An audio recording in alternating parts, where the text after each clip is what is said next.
This is a clouds weather alert. Tracking Nicole. Good early Thursday, everybody. Meteorologist Casey Cloud here in the Weather Center, giving you the latest on Hurricane Nicole as it gets closer to landfall here. As we're looking toward east central / southeast Florida, you can see here that eye of this storm system starting to get in toward the coastal areas. Now, the center of the eye is where we really have the landfall, but the eye wall is where some of the worst conditions are. And I know the northern eye wall is something we're really watching because that's to be where some of the stronger winds are here. I know it's an odd system, and the winds are spreading out away from the center here as we're live with you here this morning. I'm giving you the latest on Facebook, Twitter, YouTube, and Twitch. But you can see here these winds in toward that 50-60 range. There's gusts there toward Brevard County right now, toward the Space Coast. So watching the situation very carefully here. Let's go ahead and zoom on in right now a little bit tighter. You can kind of get an idea on what's going on. I know we have hurricane warnings as I take this off real quick. As you look at those lighter pink sage or lighter purple sage, whatever you want to call them there. But as you get toward the west, that's a tropical storm warning that is in play. That is actually in play here. I'll kind of show it to you now.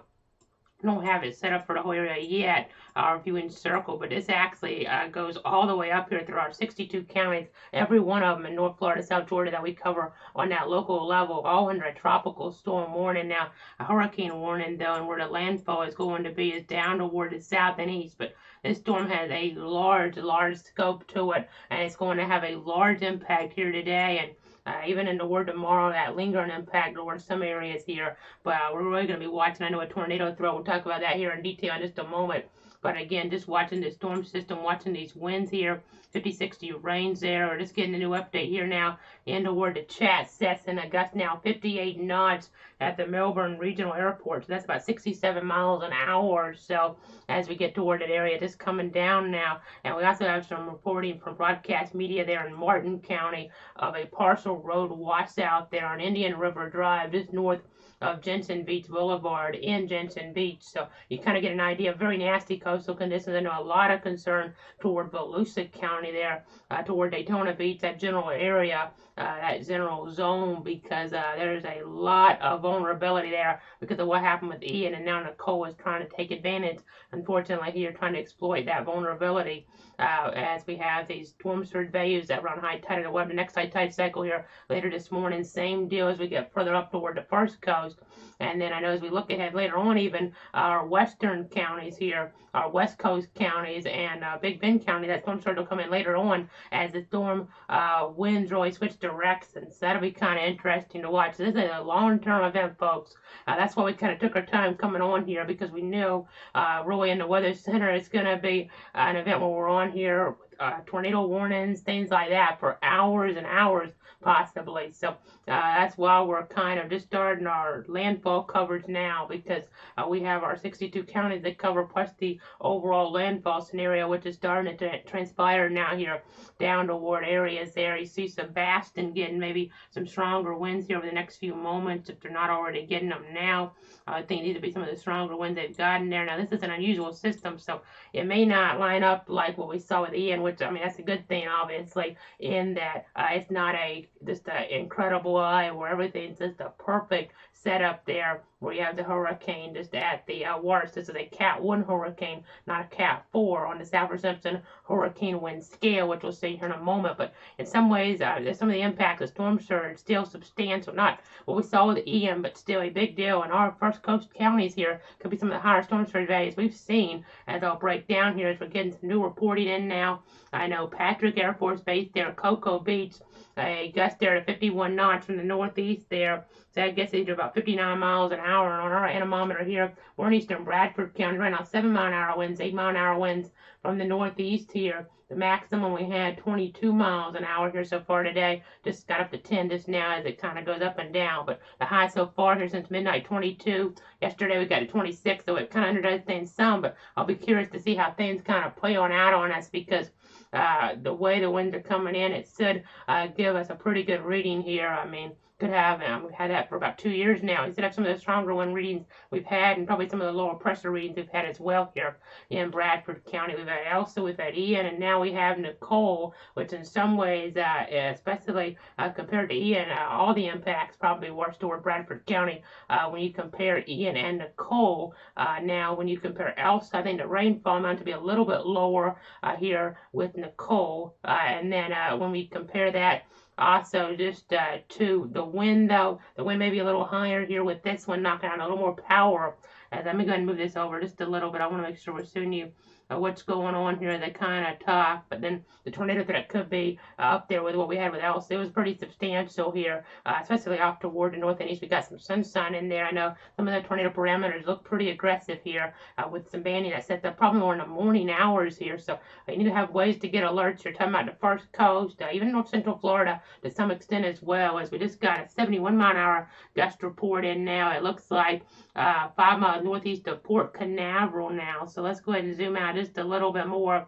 5 miles northeast of Port Canaveral, a gust of 71 miles an hour there. The USSF, so that's the wind tower 3 there, and that's measuring that wind from the north-northeast. And we're also getting some reporting in from Brevard County Emergency Management now. A large tree has already fallen onto a roof of a home there in Melbourne Village. I know Brevard County didn't get the impacts there with Ian as much as some of the other areas up the coast, but they're getting some of the worst that Nicole has to offer here right now this morning. So definitely seeing it. You see our winds picking on up here. Now to the north, let's go ahead and switch here. We want to go to the north because I want to see some of our local areas. If you're just waking up in the middle of the night here, I want a local update. I'm trying to do both here, at least off the top, before we dive more in toward the storm itself here, as it is making landfall probably within the next hour or so. So we're going to go ahead and switch the map right now up toward the Jacksonville area, because I just want to see something that I'm trying to think back. I know with the Irma, we had almost all the Florida counties under tropical storm or hurricane warning, so maybe Irma there, but not many storms where you have all these counties here under a tropical storm warning, folks. This is very unusual. Now, this map isn't going to solve them because of the way our system is. I'll have to go up to one of the radars to the north here. It's just the way things are. So I'll show you more in just a moment. But let's go ahead and zoom in right now to some of these areas here. You have winds in the 20-30 range. I mean, a gust over 40 though in Jacksonville, and already some of the stronger winds that we've ever seen in recorded history there in November have already been measured, and we're going to get those records to probably even be set again here as we look ahead toward this historic November 10th here, 2022. I know, unfortunately, a lot of those Veterans Day activities being canceled or postponed here. I just hate seeing that, but it's all about safety here because of these storms and what is happening. You see some light rain moving into Bradford County right now, but some heavier downpours there in St. Johns County at the present time. See about 64 degrees here east of Stark at this moment. I'll go ahead and go to the north. You can see some of the winds here gusting in the 20 range. We see that tropical storm warning. It is for everybody here, folks. Almost just extraordinary to see, really. And we'll be diving more in that in a moment. So while we're on this radar, I want to see some of these banding features. I know it's still kind of hard to see on this radar at least, but we have some of these where we could have that tornado threat. It could become a little more enhanced here after about 4 a.m. I know the Weather Service, Angie and Yeti's been talking about this in the chat session. Very concerned here about our tornado threat locally on the first coast after 4 a.m. We're talking about maybe a threat, like because of the words making landfall, similar to Jean and Francis there in 04. We had many tornado warnings.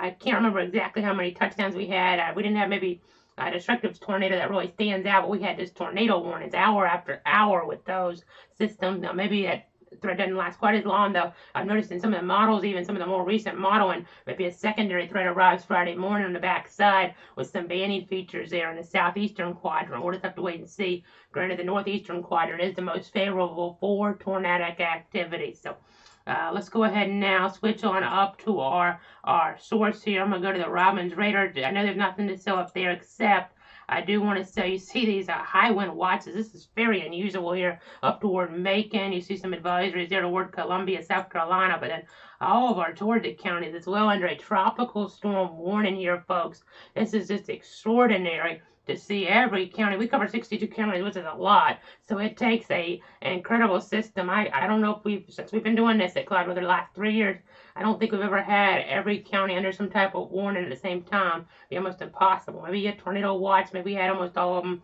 overlapping, but even that would be pretty unusual to see. So to get a tropical storm warning for every county, all the way here from Quitman County, Randolph, Terrell there, is something that we're really going to have to be on top of the best we can here. We're really going to be trying to devote as much attention to this threat as we can here. Just unbelievable to see this. Luckily, it's not a hurricane warning that's in place for any of our counties, like what we saw with Irma. A lot of our counties were under hurricane warning before we actually did things like this with cloud weather. And again, tropical storm warnings were in place for a wide area then, but just a nasty situation. At least the rain levels, rainfall won't be as bad, near as bad with this as what we saw with Irma either. It doesn't look like, so that's some good news here. But that storm surge there toward the first coast, something to really watch here.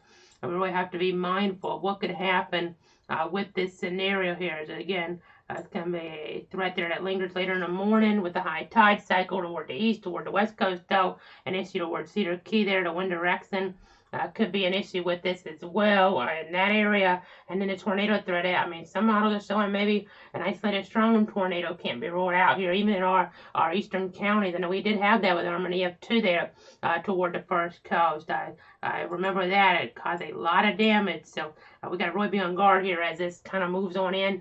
We have that friction in the land here. We have that tornado threat really trying to get going. So make sure you have multiple ways to get alerts. Make sure you have a plan. But again, this storm getting closer and closer to landfall here. I know the latest update is about 15 miles off the coast, it looked like, with that center, and it's moving at about that speed. So by about 3 a.m. here, we should have a landfall here of Hurricane Nicole. So let's get to the graphics package that we have set aside right now. We're going through this here as necessary throughout the morning, afternoon, whatever, as long as it takes to keep you guys informed as we're tracking Nicole here.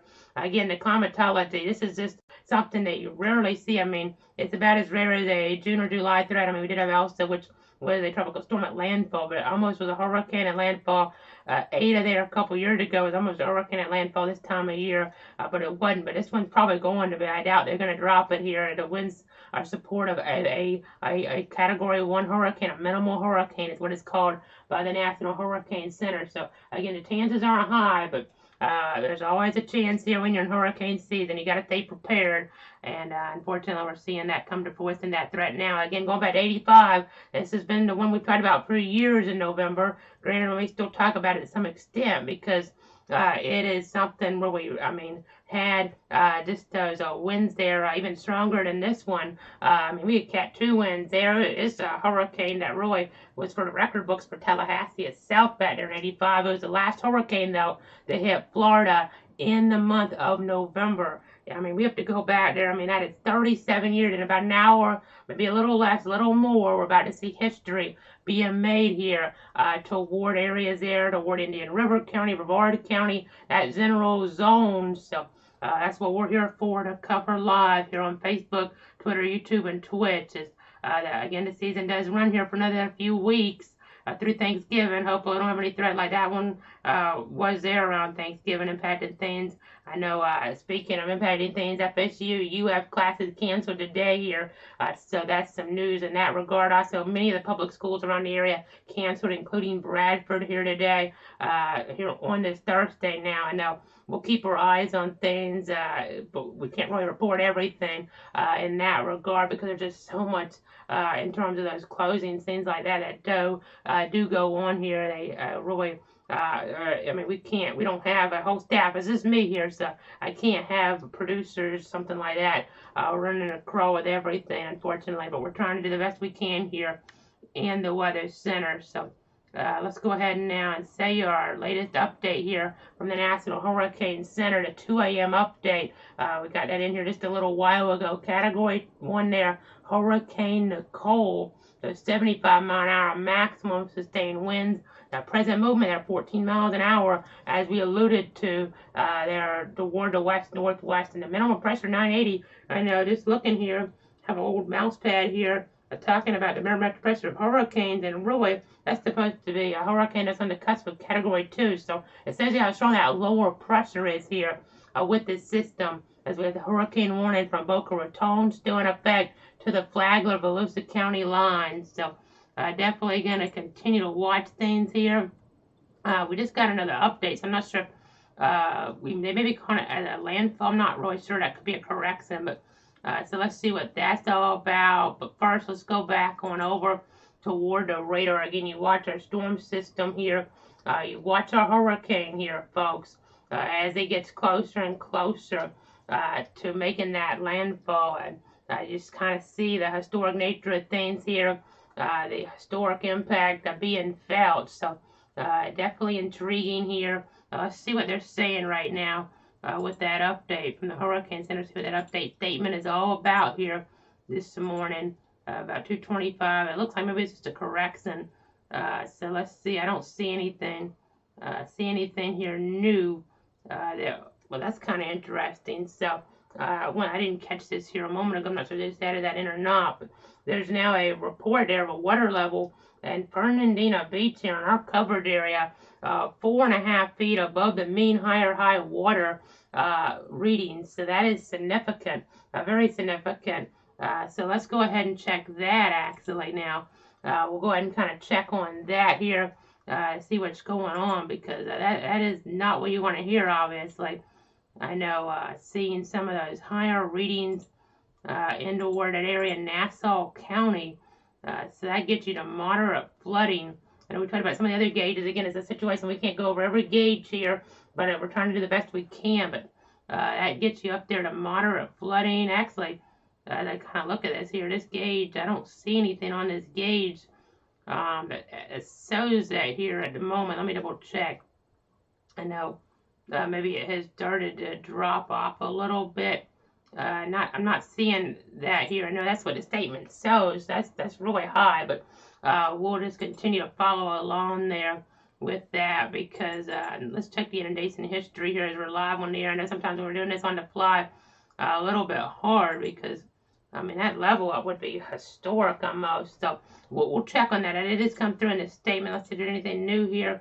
I'm not sure exactly what's going on with this, but again, just continuing to watch. I know we had a gust of 65 there earlier on, about 25 miles east of Cape Canaveral, and a gust there, 61 Patrick Air Force Base. So I know the Artemis mission, that launch there may keep getting pushed back here as we're looking ahead later on in the timeline. So just checking some things here behind the scenes as we're on with you right now. So just intriguing to see. And then that tornado threat here. Let's go ahead and show you what we're talking about with that. I know you can see here as we're looking past 7 a.m. that thread in that yellow areas where it starts to accelerate some, but we have an outlook here talking about some tornadic activity could be an issue here. And a tornado watch will likely be needed if once we have the better organized convection evolution there as it becomes apparent. Right now, we're not necessarily seeing that. These parameters are up there, though, on supercell composite. Now, this is our significant tornado parameter, not so much, but just continuing to watch things here with Nicole this morning on some of our different modes here.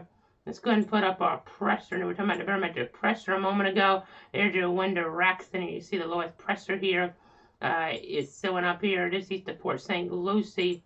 As we're watching things there toward St. Lucie County, toward Indian River County there, toward Brevard County, where they're getting some of the worst of this, even Martin County to some extent there this morning as we're looking towards some of these communities. So let's go ahead now and see where else we want to take you. So have some more graphics in the show now. So let's go ahead and talk about again what a Category 1 hurricane means here. So we're going to go ahead and see that means there's some damage possible here according to the Stafford-Simpson hurricane wind scale.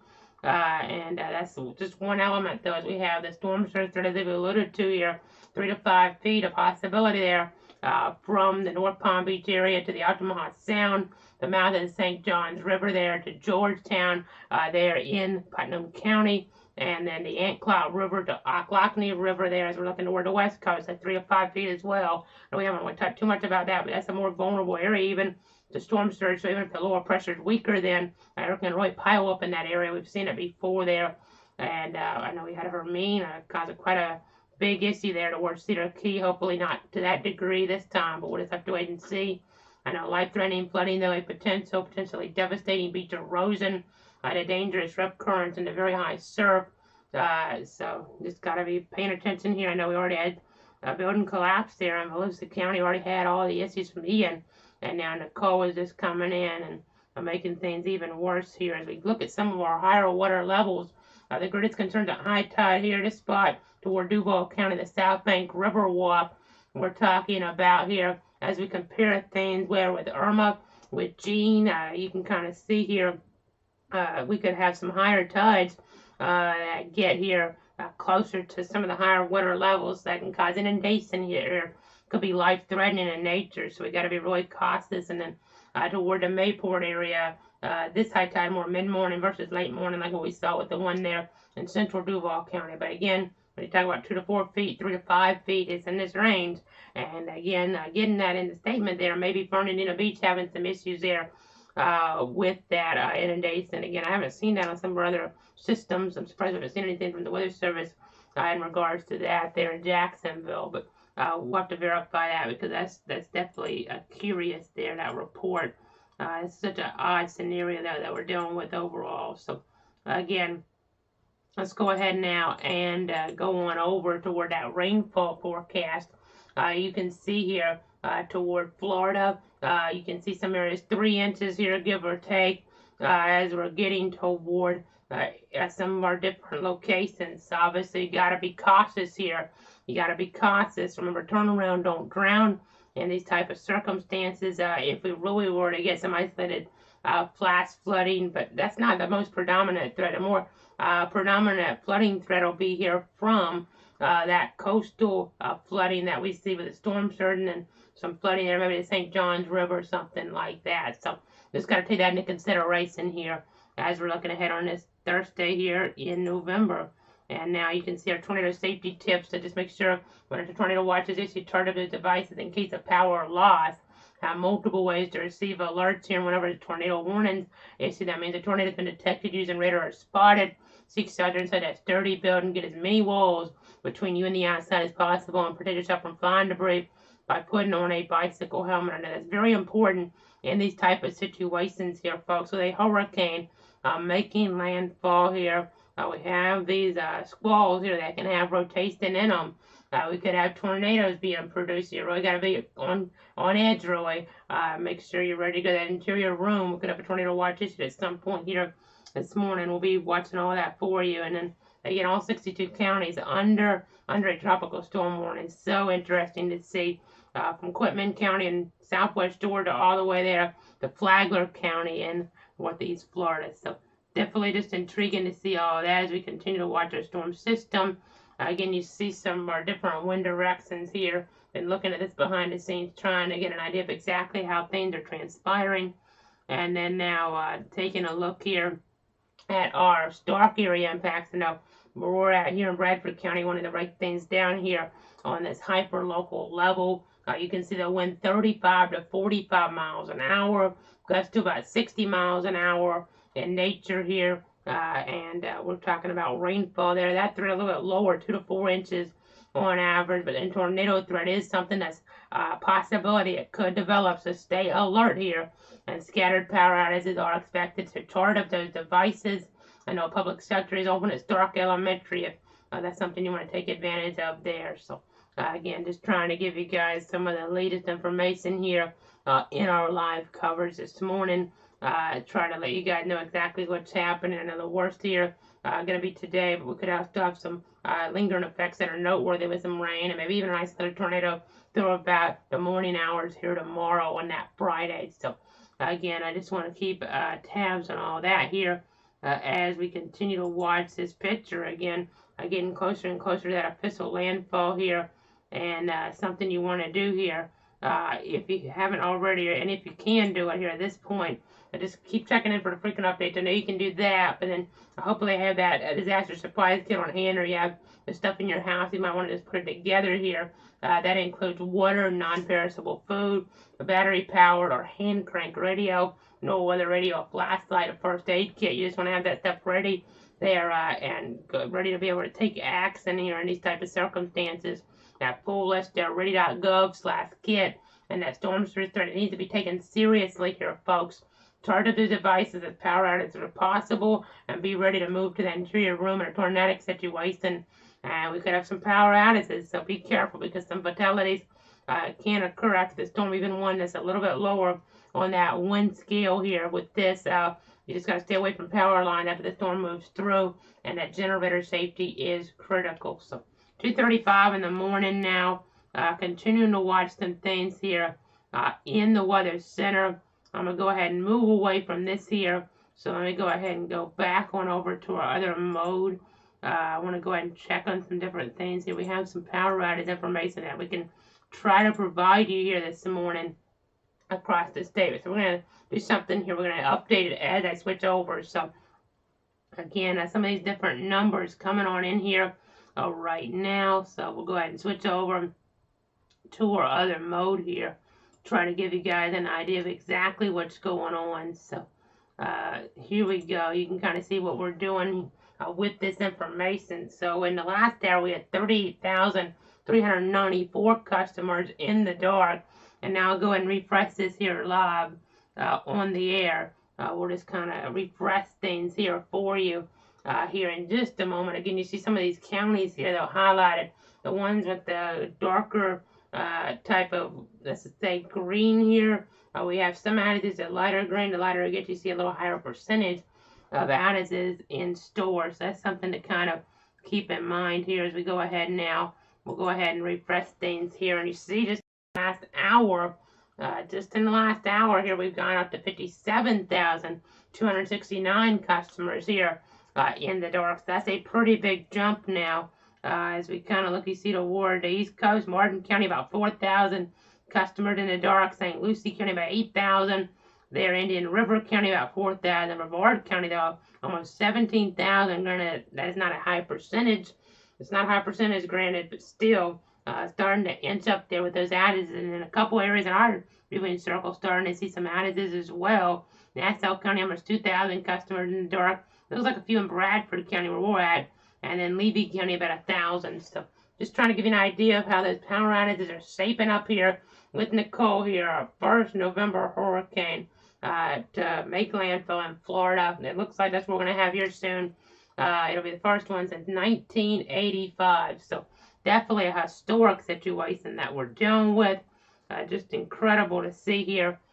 Just something you really, when you're thinking about weather scenarios, I mean, of course, we had K85, the last one hit the peninsula in November as a hurricane directly was 35. Of course, we got pretty close there with Ada, but they're back in 2020. But I know we had so many storms that year, some people kind of forget about some of the ones that we had in that circumstance. But again, just going to keep our eyes on things here as we're continuing to monitor these numbers. But I'm about to get some more camera information up now. So let's go ahead and go to that here in just a few seconds. I'll go ahead and come back on camera myself for a second. And then we have some traffic cameras we can try to go to, show you a visual of what's going on here outside. Try to help you guys understand how nasty things are in some of these communities here toward East Central Florida. So we have quite a few cameras we can use. We're trying to see what the best one will be for you right now. We're looking at Brevard County, some of our different sites. So I think this one will look pretty good. State Road 405 at State Road 407. Looks like maybe some power flashes there. I'm not really sure. It looked like we had at least some lighting there change on it there just now. But we're going to go ahead and pop this on up now. Behind me here, this is that Florida 511 perspective here this morning. You definitely see the trees shaking around there, the power lines. You can see those. They look like they may be sitting pretty low. It's hard to tell at night, though. Definitely look like we could be seeing those there pretty low to the ground. As again, it's an optical illusion, but it looks like they're in relation to things. We could have some lines there are trying to come on down here. That would go along with maybe some power flashes or just really these winds you're trying to pick up. You don't see as much in this as we were seeing just a second ago, but we'll just continue to watch things here with this as we look at some of these different camera views. So let's go ahead and move away from this one right now. We'll just kind of see how the winds are shaping on up on us here this morning towards some of these different communities. I know. Let's see what MIMS is looking like here. I have some cameras up that I can go to there actually. And the way that the traffic light on there is so bright, it makes things kind of hard to see. So it kind of messes up the view. So let's go to a different one. I'm going to see. I'm picking on the fly here. I don't have a producer. It's just me. So I just try and give you the best visuals I can here live on the fly here this morning. Let's go to I-95 there, northbound mile marker 219.9. You can see some of the wind. It's not like what we saw there as it just starts to pick up, though. Again, it really starts picking up just now, but it's not like what we saw there in Ian, but still noteworthy here as we're watching some of these different views. Kind of picks up and it comes back down here. It's just as the winds try to transport down toward the surface with some of these heavier downpours or just with the overall winds aloft trying to come on down here. It's definitely an interesting trend here to watch, just how seeing how things evolve on us, how they develop on us here this morning. So again, I'm just watching this view here right now. I see it's not really impressive, but things can change here from moment to moment, really. So that's what we're doing. We're watching it here for you. Things pick up for a second, come back down. I'm going to check some more cameras here. Try to give you the latest view here, trying to refresh some of our images. Let's get down to the south a little. I think that might give us a better view here as we get toward the Valrico area, maybe. We'll see if we can get some type of shots down there. Some of the camera delay might be offline in that area, as you would kind of expect with this type of situation with some of these outages that we were just showing you on the power outage map. So again, I'm just continuing to watch things here, trying to give you the best views. I know we're trying to do this on the fly, so just bear with me here because some of these, it's at night, that makes it more difficult. During the day, I mean, some of these I could use, but at night you're not seeing much. So, and some of them, the traffic lights are just too bright here. So, we're just trying to get an image that we can kind of use here live. And again, that's what makes things a little more difficult about a nighttime landfall here. It makes things kind of hard to see, really. This one might be a pretty good visual. So let's go over to I-95 here. I-95 northbound mile marker 188.5. So let's go ahead and look down here right now. You can kind of see some of that rain picking up in the squalls here, intermittently picking up. The wind's picking up with it as well. Again, it's not like what we saw here during Ian, obviously, but still you see these downpours. You can see the wind blowing here to some degree. See things shaking around. Some looks like a flagpole maybe shaking around here on this Thursday morning. It's just kind of looking at some different anemometer readings here.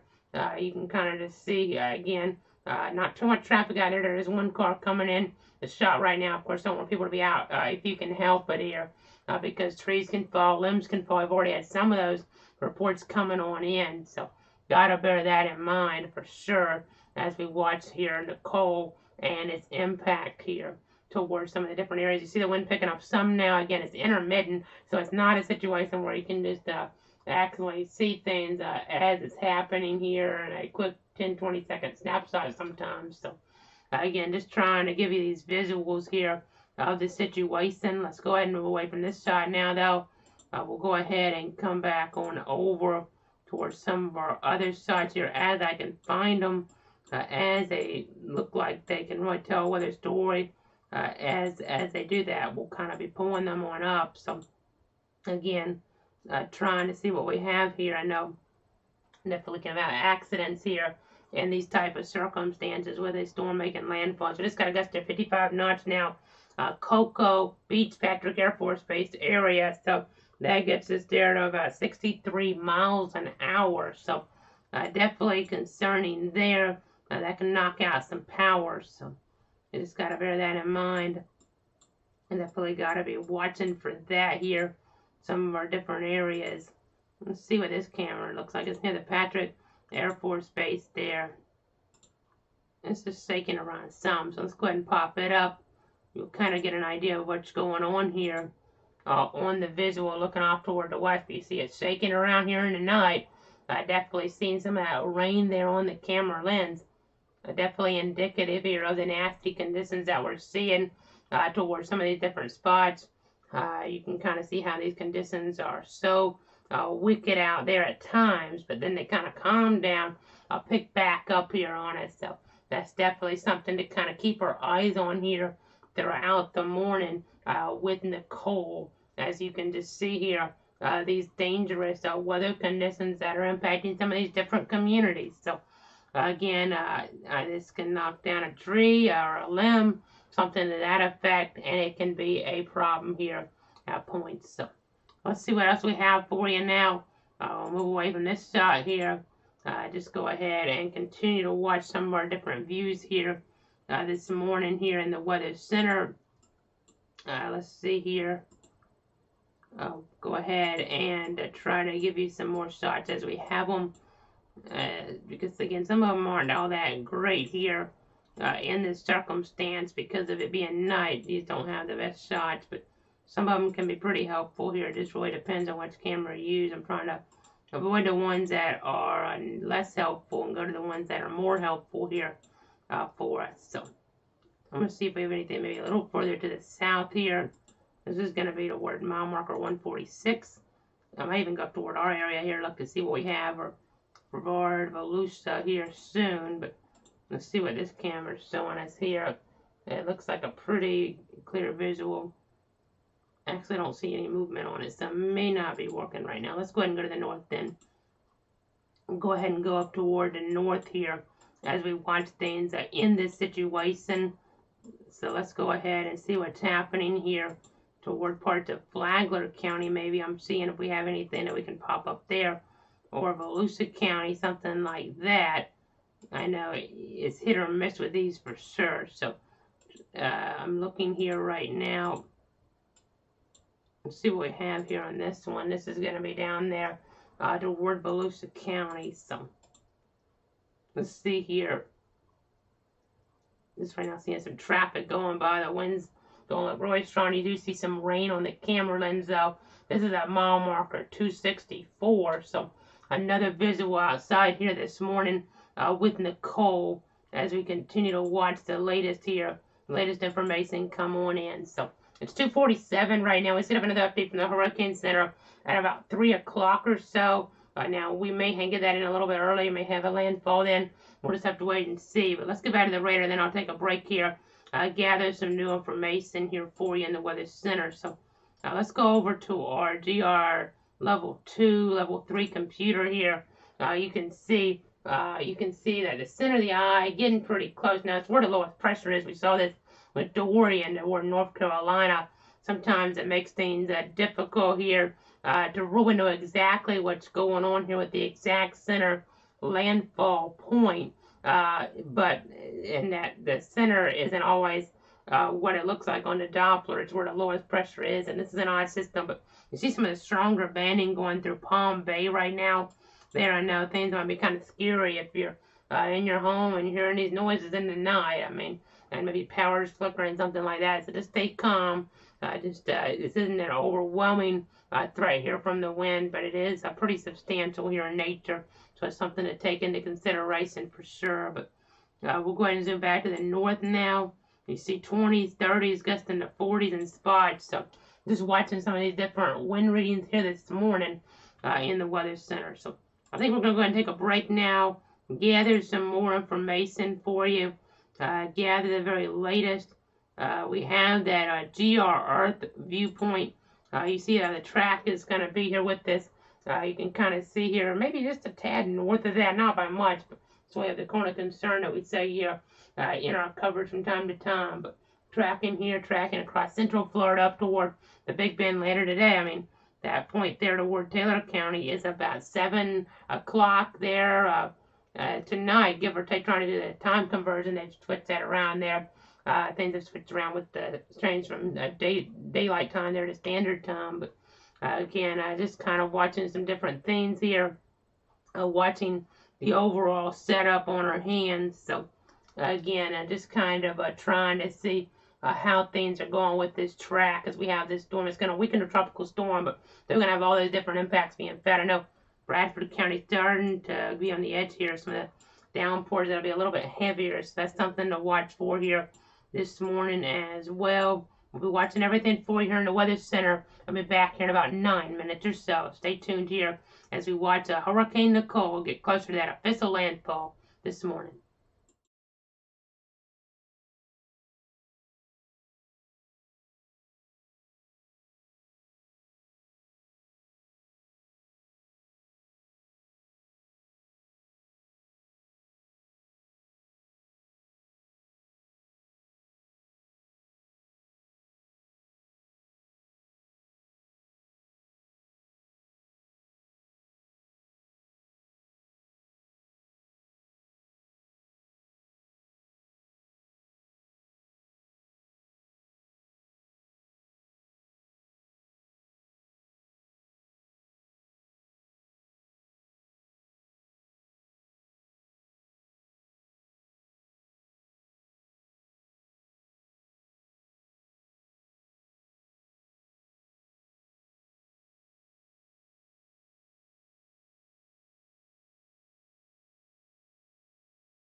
This is a clouds weather alert.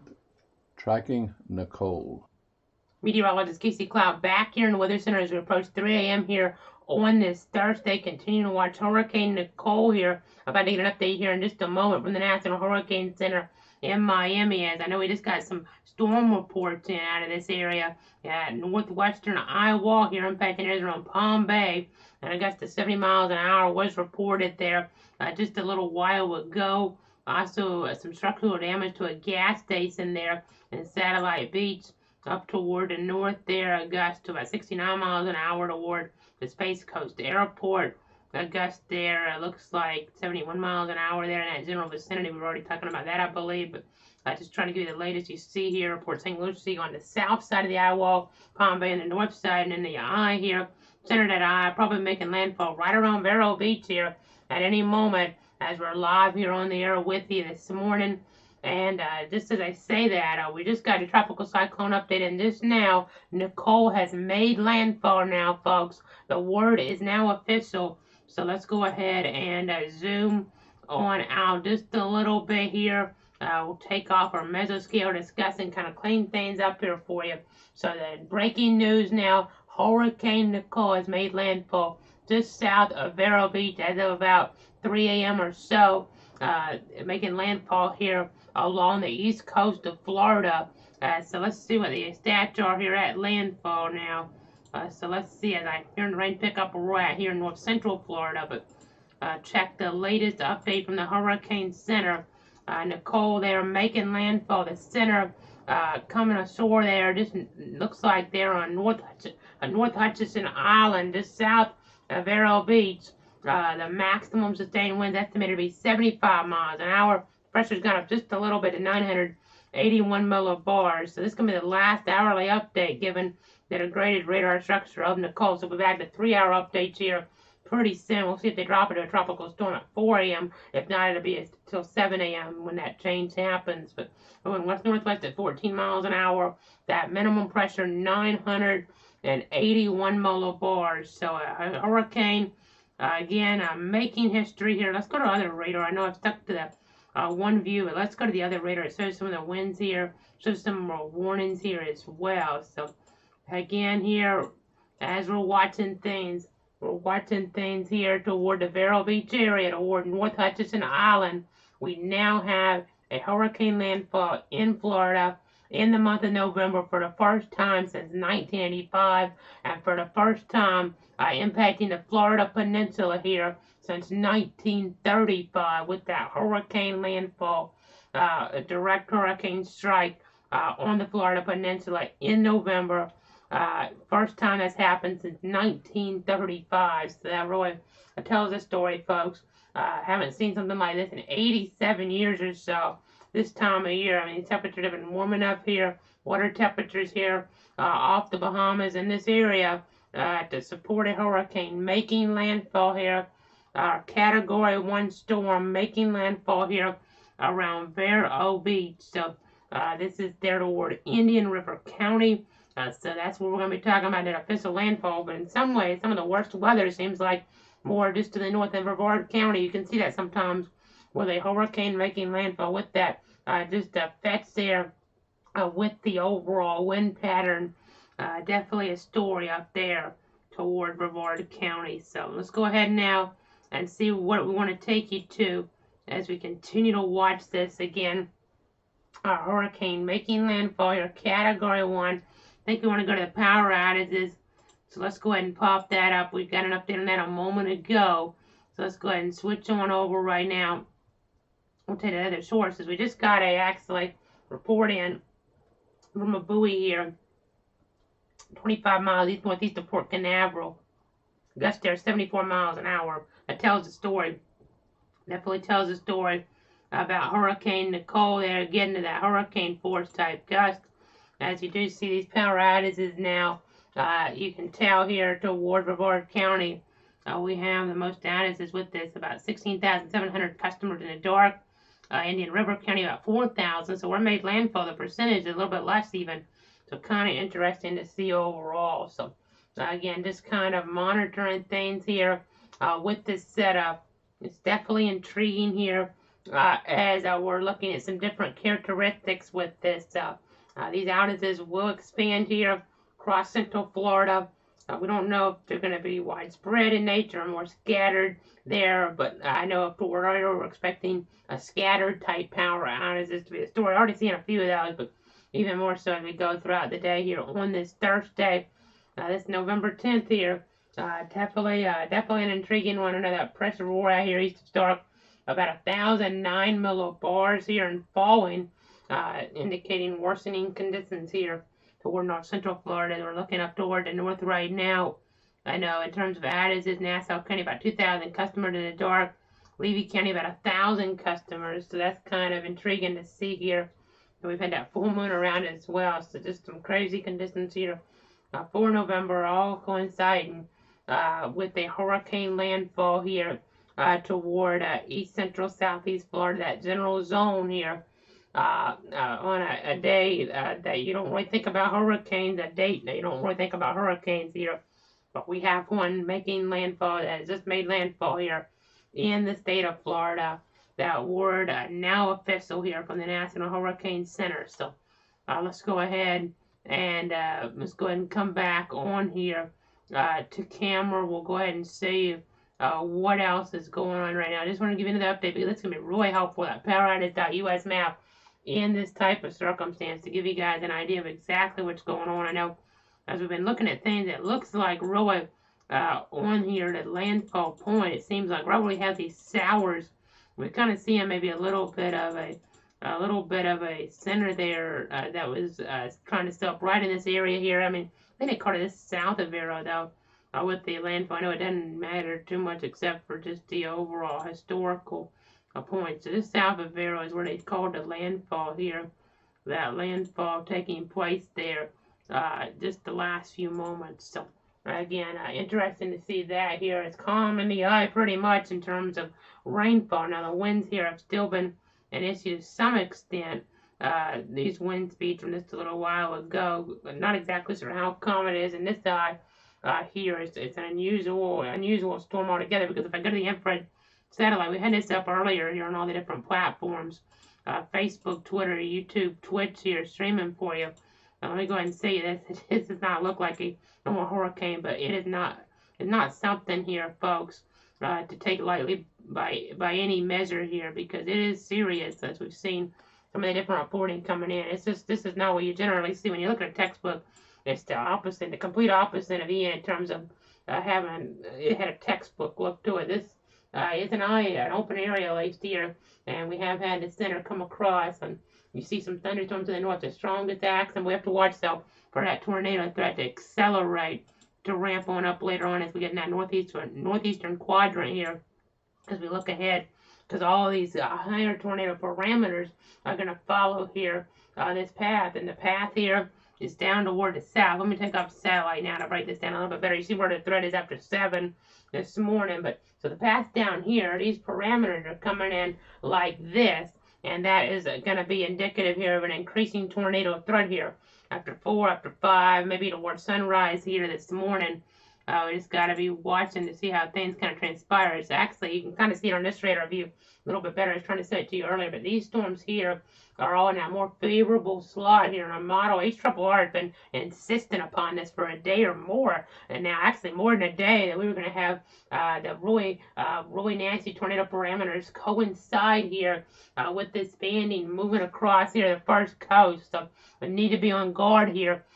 Even though it probably won't be called a hurricane at that point, it doesn't really matter. I mean, one of the strongest tornadoes we ever had here in our area happened during Tropical Storm Bonnie there, a day before Hurricane Charlie made landfall to the south. This was in Duval County back over 18 years ago now. It was a destructive tornado there toward the north side there, north and west side of Jacksonville.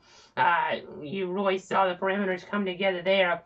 So we got to be careful. We just got word now from the Weather Service, some new information coming in now. So let's go ahead, see what we have from them. It looks like Jason Hess there with the National Weather Service in Jacksonville is telling us that the International Airport just recorded a peak gust of 52 miles an hour from the north there. 2:57 a.m. is the timestamp.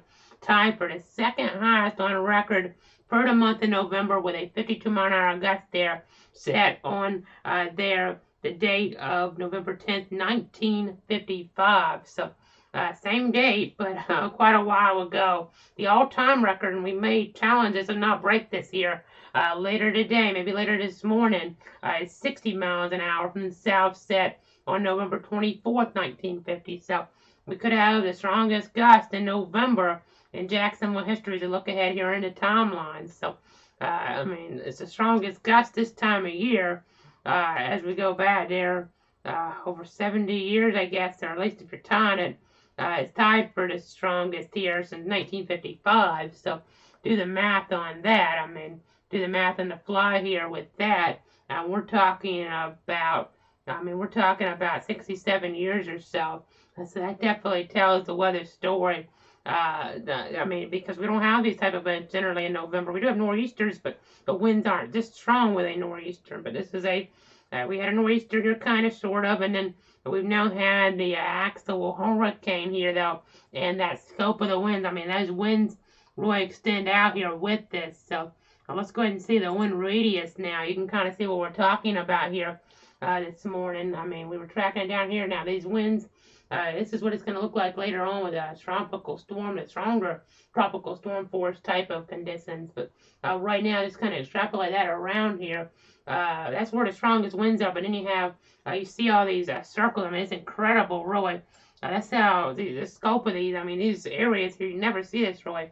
The scope of the winds, just extraordinary. I know this is not strong of a low pressure by any stretch like Sandy was, but in some ways it's just a large wind field. Kind of reminds you of that, but lower level here by quite a ways. I mean, that was a catastrophic storm. This can be devastating. That's a different type of wording, and it's more because of what we already had for some of these areas. I know toward the first coast, it is something that we just don't see that often with these type of storm surge conditions. I know that Fernandina Beach number was a little bit odd because when you look at things, when you check some different things with that, actually, that number there, it doesn't mean exactly what it sounds like with 4.5 feet of storm surge there. It's not. It's more a different way of measuring things. They're not quite as serious necessarily, but still interesting to get in there. We're going to have that thread around high tide. I know we'll really be watching that here later this morning. We're really concerned about that high tide cycle because with the way things are setting up, we could have storm surge there. Let's go back to the storm surge graphic now. I think this will be a good time to show this here in the coverage. I mean, remind you guys about this threat. So let's go ahead and see what we're talking about here in terms of some of these different numbers. So 3 to 5 feet there out to Omaha Sound to North Palm Beach. And again, just really having the wind come on in. And then later we have to watch toward the Gulf of Mexico. We have to watch there toward the Gulf of Mexico as well. I know, kind of step on over just a little bit here and show you this. You can see 3 to 5 feet out there as we get from the Ocklackney River to the Antclot River. So again, we just have to kind of monitor that situation. Now we have the storm surge warnings, North Palm Beach there to Omaha Sound, the mouth of St. Johns River to Georgetown there in Putnam County, not South Carolina. And then as we have the Antclot River, that area there included to the Ocklackney River. So just continuing to watch things here this morning. We're just continuing to see how the storm surge threat is coming together on us. So we're just going to continue here to see the different impacts, how they're being felt here, looking at some of our different gauges here in the Weather Center. I know these temperature readings here are pretty warm for this time of night. It was a pretty cool day yesterday, but 64 degrees right now where we're at in north central Florida. So now let's see where else we want to go right now.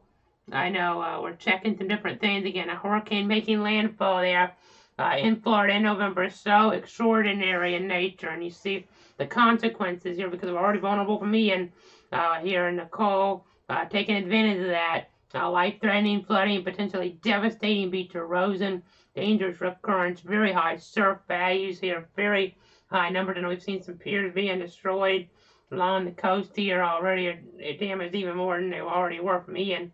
So that's not what you want to see, obviously. But we'll go ahead and come back on over right now.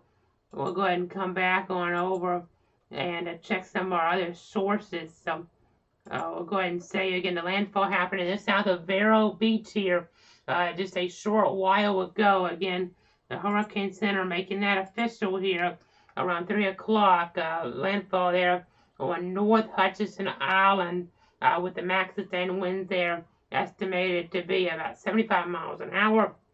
It's a Cat 1 on the South Simpson hurricane wind scale, but that minimum pressure there a little bit lower than we would expect with a low in Cat 1. Meaning it's a little bit stronger. The storm is higher intensity, or the lower pressure, the higher the intensity of a storm. So, I mean, you see that with winter storms, things like that as well being talked about too. So, again, I'm just continuing here to watch things as again we've had that official landfall happen. Just seeing how the conditions are impacting areas. And now in Brevard County, let's zoom on in here. You can see around Deer Park, Rockledge, some of the heavier rain coming on in. The velocities aren't going to show it as great, but I mean, you see some of the stronger winds aloft at least. The brighter colors are indicative of that, and then we have to watch, see if we see some rotation up here. I know we saw some earlier, didn't end up manifesting itself over land, but you can see here we have some areas here where it looks like some rotation. It's hard to see exactly. Maybe more rotation, more substantial rotation out here possibly. We'll just have to wait and see. Sometimes the friction of the land could cause things to tighten up or to closer views on the radar could be something to kind of take into consideration there as well. So again, Hurricane Nicole is what we're calling it right now. The storm making landfall just a little while ago here in the Indian River County area. As we're watching things there, you can see Vero Beach and seeing that landfall there around Hutchinson Island. There, the word coming on down. Just a little while ago, I checked some things behind the scenes. That's why you see some flashes maybe if you're looking real close. But they're talking about North Hutchinson Island. So again, I'm just getting a gust now toward it. Looks like close to where they launched up rockets from there, NASA, 52 knots. That gets us there to about 60 miles an hour or so. So that's definitely indicative of the wind up to the north where I'm at here, only going 4 or 5 miles an hour. But that number will be picking up here as we go up. Later on in time, 22 miles an hour earlier this morning, about 12:30 or so here. So definitely intriguing to see that. I know we'll just go ahead and zoom back out. Again, we're watching all this action because some of these different features are interesting to watch in nature. I'm going to go ahead and try to get a loop together for you. So I need to take off some of our alerts because it won't show up quite right when we try to loop those tropical alerts anyway. If we have tornado warnings, it would show up good. But so okay, let's go ahead and show you the loop here of things now, as we loaded in some of the radar data, so you can kind of see how things have come across here with this landfall, making landfall here over the last little bit. I'll zoom in just a tad, and you'll be able to see what we're talking about. I know we had something showing up on the radar. As I look at it, that kind of went north of Vero Beach, so really just the center of this here is what we're talking about, that landfall with the lowest of the pressure there overall. So it's a little bit tricky when you're looking at this right now because it's not a traditional storm like what was with Ian. You could kind of look at everything there when you were on the air and kind of break it all down as something that you're used to seeing. And the worst hurricanes. This is not the worst of the worst type hurricanes, but still nasty, still can be dangerous, still can be deadly here, and that's why we're on the air with you right now. I mean, it's the first hurricane to hit Florida in November since 1985. We are a witness to history right now here this morning, as we just got a gust of 54 knots from the northeast now, Patrick Air Force Base, Cocoa Beach area. So that gets us there to about 62 miles an hour. So again, we'll go ahead and zoom back out just a little bit here. This is headed in the general direction here of Osceola County here later on. So some of the worst of the weather will be more moving into toward areas there, potentially maybe toward Orange County. We'll see. I'll put our cone perspective on. It's not going to be perfect here, but it kind of helps us out a little bit. It's a different look. If you can see the numbers, ignore the numbers because at times don't quite show up right, but it looks like, I noticed this in the other view, it looks like I'm maybe wobbling just a little bit north here. So that would actually put it a little bit east, that maybe as we look here later on, and have it going over to Gulf here on this, but and this might actually get some of the worst conditions a little bit further on in toward areas here, let's say along, maybe even into Bradford County where we're at. It's possible here. I mean, it'd be a weekend storm at that point, but still some of these nastier conditions may be moving on in here later on. You just kind of have to be careful here as we watch things. You can kind of see here the motion of things as we try to do this on the air live. I know Orlando, Ocala, they're going to be watching things. Gainesville here as well as we watch the system. But again, it's a bigger area of an eye per se that we're dealing with. So the stuff toward the north here is where we have some of the strongest winds, some of the worst conditions, the tornado threat, things like that. So we have a long time ahead of us here. As we're looking toward our viewing circle, our 62 counties. We're watching this because of a national storyline that is obviously developed down here with a hurricane landfall in November. If a tropical storm as it gets up here, maybe even downgraded over the next hour, because we haven't seen that many winds here to a hurricane strength. Though some of them may still be kind of just off because the wind field's kind of interesting with this. But so okay, just trying to give you some different things here, trying to break things down here a little bit for you. Let's see where else we want to go with this. Let's go ahead and kind of check some things. I know when we're wall to wall like this, makes things tough sometimes. We're just trying to give you the best view.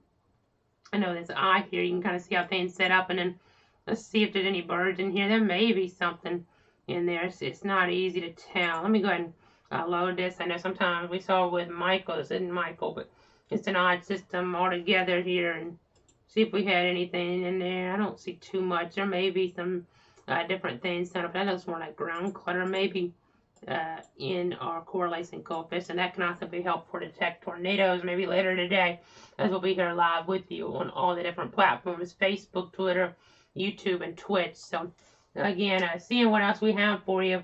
Right now, gust 12 here east of Stark. Again, the winds may not so quite as high here on our anemometer compared to maybe some of the ones you see at an airport there. They're a little bit higher up sometimes with the elevation. So, and we're just with how they're set up. But we'll continue to watch things obviously here as we're tracking things here this morning. Just try to give you guys an idea on how the winds are showing on up on the Doppler radar technology. Again, we'll be watching. This looks like some rotation here, maybe headed in the direction of Volusia County later on, Flagler County possibly as well. We'll see. It's a little bit tricky here to determine when we're out there in the Atlantic with this, but it's just something to kind of watch here for you. Sometimes our tracks are kind of tricky because actually it looks like it's folding back. That's what happens with these storms. Our tracks are one thing, but really the motion here is tricky, and we haven't generally had, I mean, again, we don't even, I mean, this is the first hurricane here, folks. We haven't talked about this morning. We talked about it the other day. This is the first hurricane to make landfall here along the east coast of Florida since Katrina in 05. So we've had a lot in the Gulf here. It's kind of interesting. We're not used to tracking the wind direction here like this with a track like this. I mean, we kind of got used to it with some of these other storms like Irma and Ian and Hermine and Michael. There's some similarities, but first time we've had a hurricane hit the east coast of Florida since with a landfall since 05 with Katrina. We've had Matthew pass by, be very impactful, no doubt, as we've seen here toward the first coast in 2016. Dorian a little bit further off, it just devastated some areas in the Bahamas there. But this is our first landfall of a hurricane any month along the east coast of Florida since 2005. So that really tells the weather story. I know we got close with Beryl. It was an odd system like this back in 2012. I mean, the impacts with the pressure that weren't as great as this one is here with the deeper type of storm that we're dealing with, the more storm surge type threat. But still, it's interesting here as we're monitoring things. It's just as we continue to look here at our anemometer, see what we're dealing with here right now. Maybe pull up some more cameras here in just a moment. Let's go ahead and do that actually. I'll go ahead and try to pull up some more cameras here for you. So I know Palm Bay, just to the northwest of Palm Bay, if we can get anything in that heavier band, that'd be the best area to get it. Let's see if we got anything up there. I'll check out some different views here. This might be a good one if it's on here still for us. And yeah, that's a real good one actually. I mean, comparative to what we're seeing here this morning. Nothing like what we saw necessarily during Ian, but still, it's a pretty good view for us. So let's go ahead and pull up the traffic system full now And we'll go ahead and watch this here for you for a second. So there you go. I mean, you can see some wind blowing around, nothing extraordinary, but it takes the gust here to kind of be a little more substantial sometimes. So let me take off our Florida 511 logo for a second. I'll put our thing over here because look at that palm tree there. In fact, I'll kind of step on over so we can kind of see this here a little bit more. You can see here blowing around in the wind. Definitely seeing that here this morning. And you see that looks like a flagpole there right behind me blowing around as well. But again, I just seeing how Nicole's impacting things. See a little bit of traffic out there, but as far as this middle of the night anyway, and we have a storm, a hurricane impacting these areas. So I-95 northbound there, mile marker 176 is the view right now here. So let's see what else we have for you. We'll move away from this one now as we kind of watch that wind to some degree here. I mean, it's night and it's not like what we saw with Ian, so it's going to be harder to find things here live to show you. We don't have cameras right on the coast with these traffic views generally, so that makes it a little bit harder too, a little bit of a limiting factor. But let's see, this one zoomed in a little bit. Yeah, let's go here. We'll see, this is pretty interesting the way it's showing things. So let's go ahead and see what we're doing with right now. You can see what we're tracking. And by the way, they just canceled the Miami office to the aerial flood watch for Broward and Miami-Dade and Palm Beach counties there, Glades County, Miami Metro, because the rain is not materializing as much down there. But this is a pretty impressive stop here. I-95 there, looking southbound here with the overall direction here. And then the mile marker is 179.8. So again, definitely seeing here some of this wind blowing around here this morning, trying to see what's happening with this setup. You can just kind of get that visual for you here of what's happening with Nicole. Again, a Cat 1 hurricane has just made landfall in the state of Florida here in the month of November for the first time since 1985 in Hurricane Kate. That was in the Panhandle. This is the first time we've had one hit the Florida Peninsula as a Category 1 or above since 1935 in the month of November. Of course, Ian was a Cat 4, and that's going to go down as one of the worst hurricanes ever. This isn't going to go down maybe as one of the worst hurricanes ever, but the impact here is pretty substantial, already vulnerable areas, and the way the storm surge is setting up, the unique wind field, a large wind field, as we've shown you here, is something to take seriously here, take into consideration for sure. So giving you some of these different views here. I'm just trying to look outside right now at what's happening. I'm looking at my anemometer if you're wondering what I'm looking at here. I'm just trying to see if we get any gusts here where we're at. We're up in north central Florida. The pressure's falling, by the way, closer to about 1,008 millibars here as we look ahead in time. But this is here toward east central Florida. You see the impact of Nicole here with the things blowing around. So you can see the rain kind of blowing around at times, and that's obviously can be hazardous. Here can be knocking down some trees in some different neighborhoods, so you have to bear that in mind.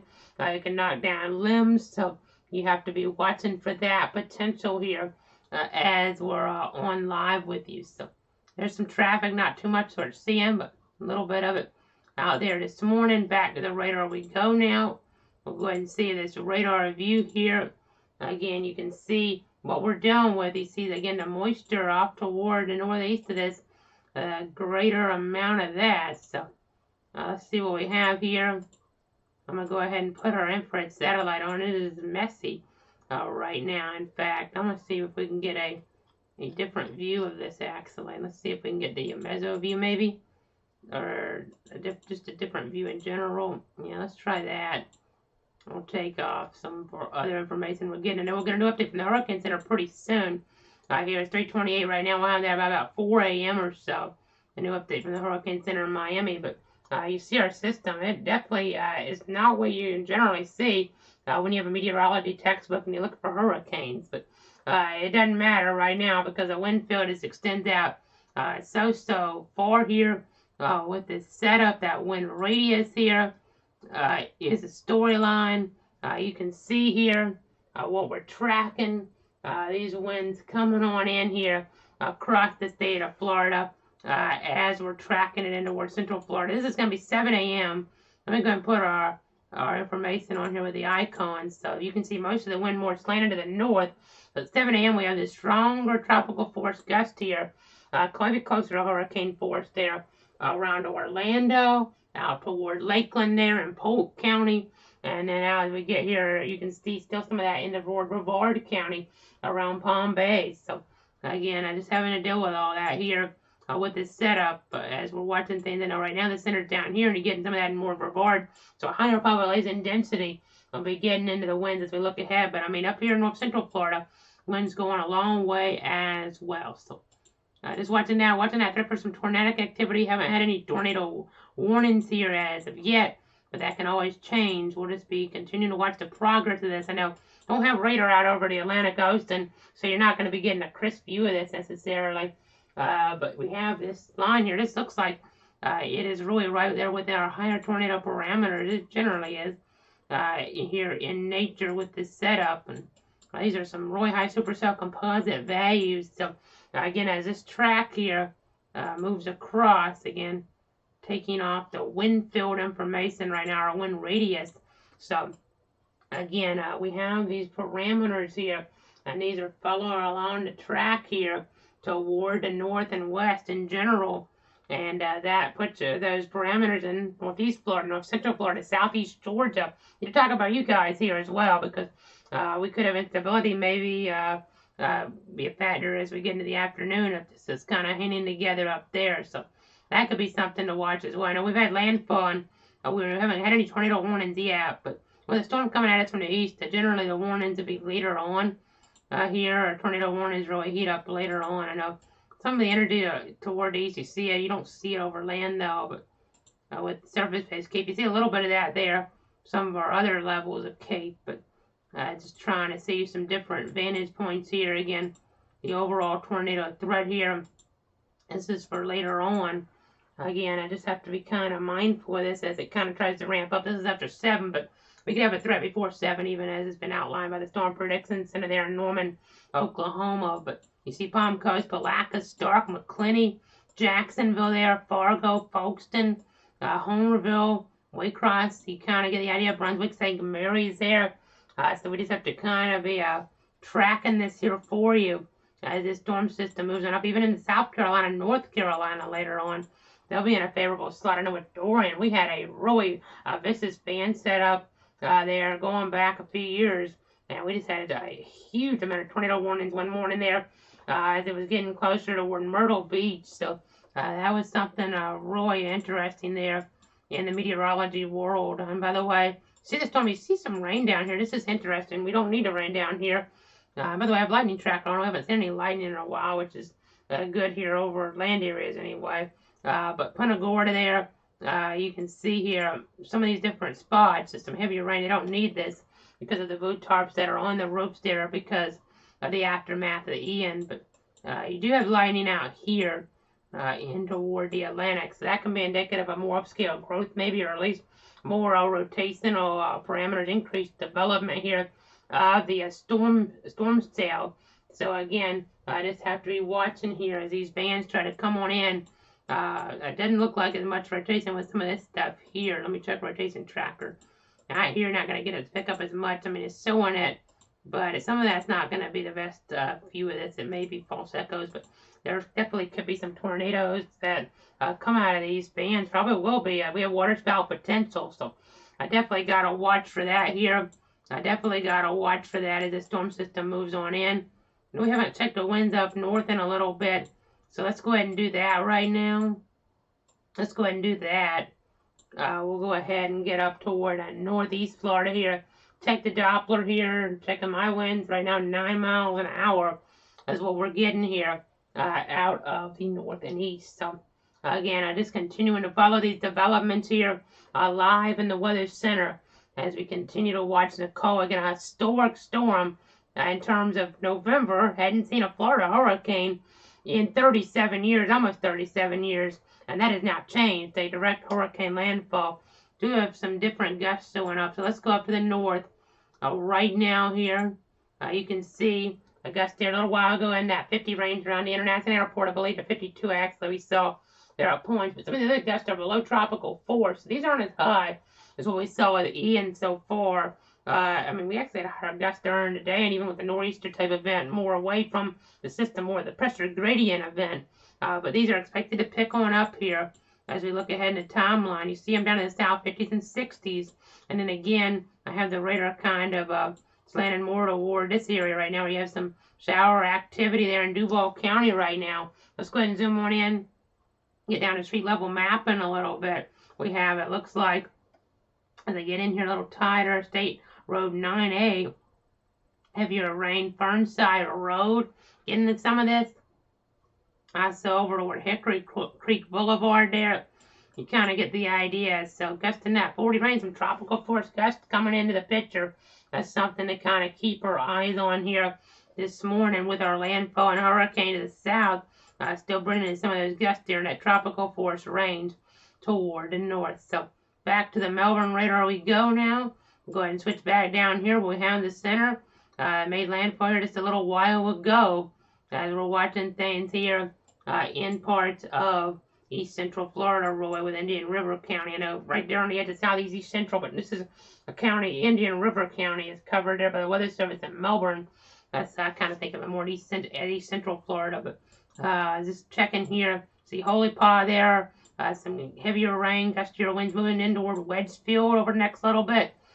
So we just have to kind of keep our eyes on that. This is heavier convection, so let's see if there's any rotation. It's not showing up that bright. I mean, we could have some stronger winds that get down to the surface out of some of this action as it tries to work its way into Volusia County, though, as we kind of talked about some of this here.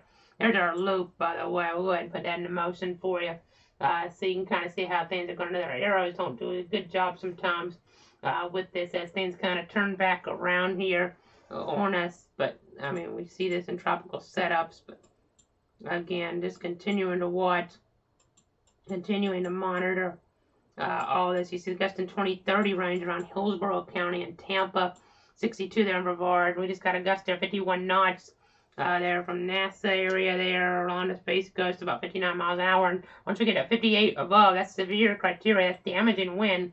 So even though we're not getting near too many, and it's like we got with Ian, it was over and over again. We're still, these winds here can still be enough to knock out power and cause damage. That's the definition of damaging winds here, 50 miles an hour or so. So let's go ahead and check some different things here right now. I'm going to go ahead and pull up our power outage numbers. Let's go ahead and do like what we did earlier. Is we just got a report in, a few reports actually. Look, I did a bunch of local storm reports. We have went over some of these already, but gust to 70 there in Melbourne Airport, about 305. A gust there, Brevard County, Merritt Island, about 60 miles an hour from 310. And then 325, a gust to 74 miles an hour from the northeast there in Brevard County there. So definitely watching things, and that's going to be increasing the power outage potential here with these winds coming in. So this is our update from about an hour ago. Give or take, we had 57,692 customers in the dark.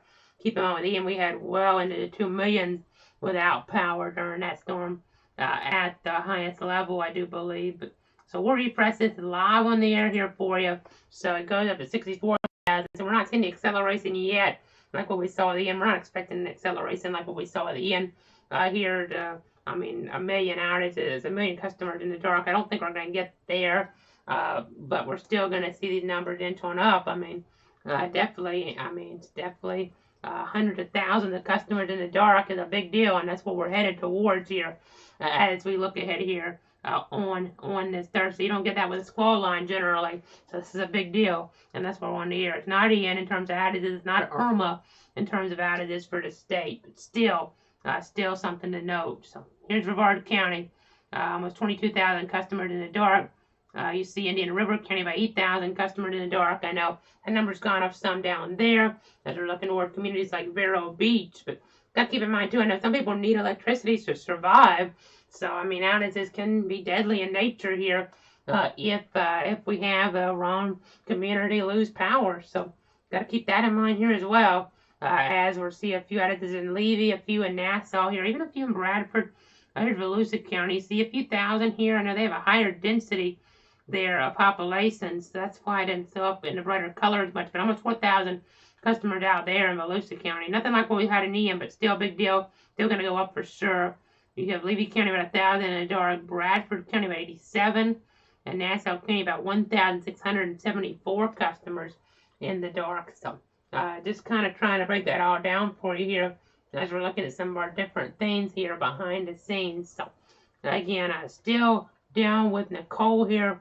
Have that new update from the National Hurricane Center and just a little bit of that 4 a.m. update here. So we're going to wait on that here, obviously, and have that for you. We're going to be on here for even longer than that, of course, but with this landfall coverage. But just continuing to watch things. You can see here some of these storms, again, we may start to get them to rotate more. And we're starting to see that actually now. It's taking a little while, but it seems like we're starting to get that pattern a little bit easier to see here on the Melbourne radar. Now we're starting to get some of these storms. These could be a tornado threat here as we look ahead here this morning toward areas in Volusia County, toward areas in our viewing circle, as well as we started to get those rotational parameters there. Shore really with this northeastern quadrant, this most dangerous quadrant, the dirty side of the hurricane. So again, just checking on all of that. So let's go ahead and see what we have here. Again, more areas. I mean, it's going to be a busy day, folks. I mean, it's going to be a very busy day, more than likely, with tornado warnings, I would think. Now, we haven't had a hurricane hit Florida in November since '85, so it's not set in stone. We've had storms in the past. We think we're going to have big tornado outbreaks. They don't verify and vice versa. So we'll be here watching it for you. But this is just the parameters there. The way things are coming ashore, got to be paying attention as we see more gusts here in 51 knots there. The subtle area there. Already launched the rockets. NASA reporting site 51 knots, so 59 miles an hour. So from the east northeast. So we're watching to see the wind direction shift here as well as this passes on by here. So as it goes on up here, so you have the winds right now like this. Let's go to our other mode. Here. I know the winds wrap around, and you able to kind of see this. We have it on our other system for you here this morning. So again, you can kind of see here the winds coming from the east toward the west up to the north. But as this kind of passes them by, now this is something we're watching because later on, the winds, you see this wind direction here, it's going to be quite a bit later on, but later today, we're going to have the winds coming in Cedar Key like this. So that's going to increase that storm surge threat for the Nature Coast up toward the Big Bend. So we have to just pay attention there with that potential 3 to 5 feet of inundation. So just like what we're watching on the first coast, that's something we got to bear in mind as well. With this wind direction with the lower pressure here. You just have to kind of be mindful how that comes on in there. But right now, the winds are like this, but eventually we'll have the wind shift around. So that'll be some good news for some folks here toward the south. Anyway, of course, toward the first coast, here you can see the wind. They're just piling in right now, and it's not great. And as we're going to head toward high tide, we're going to have problems here, more than likely as well. So I just have to really be mindful of how things transpire on us here this morning with this landfalling hurricane, because those high tide levels, talked about it earlier. Let's go to it again here. We're trying to do our best with this. We can't go over all these. But we'll go ahead and try to go over some of these here. So let me go ahead and switch on over here in just a moment. Some of our storm surge information. So let's go ahead and see this right now. Go ahead and see some of our different numbers here in general. You can see the highest at South Bank Riverwalk water levels here as we go back. We're talking about 3 to 5 feet of storm surge. So you can see here we're talking, that's in the range of some of our higher events. Irma, there, Gene, also. I mean, this is a similar area where Gene made landfall in 2004. I was only about 10 years old then, so it was a storm for sure. It was a doozy of a storm here. I know, looking back, had some different things from that. Francis even more so up here in North Bradford County. We had, it's just the dirt roads up here. The inundation wasn't as high. With Gene, we already had the rain from Francis, I would think, would have factored into that. But just interesting to see here overall. Again, the greatest concern likely a high tide, which here is late morning. I know it varies spot to spot. So if you're near a water body, check that information because that's important. That's probably when you're going to have some of the worst of the flooding. Could have some issues later on. I know that it's an interesting storm because it's going here.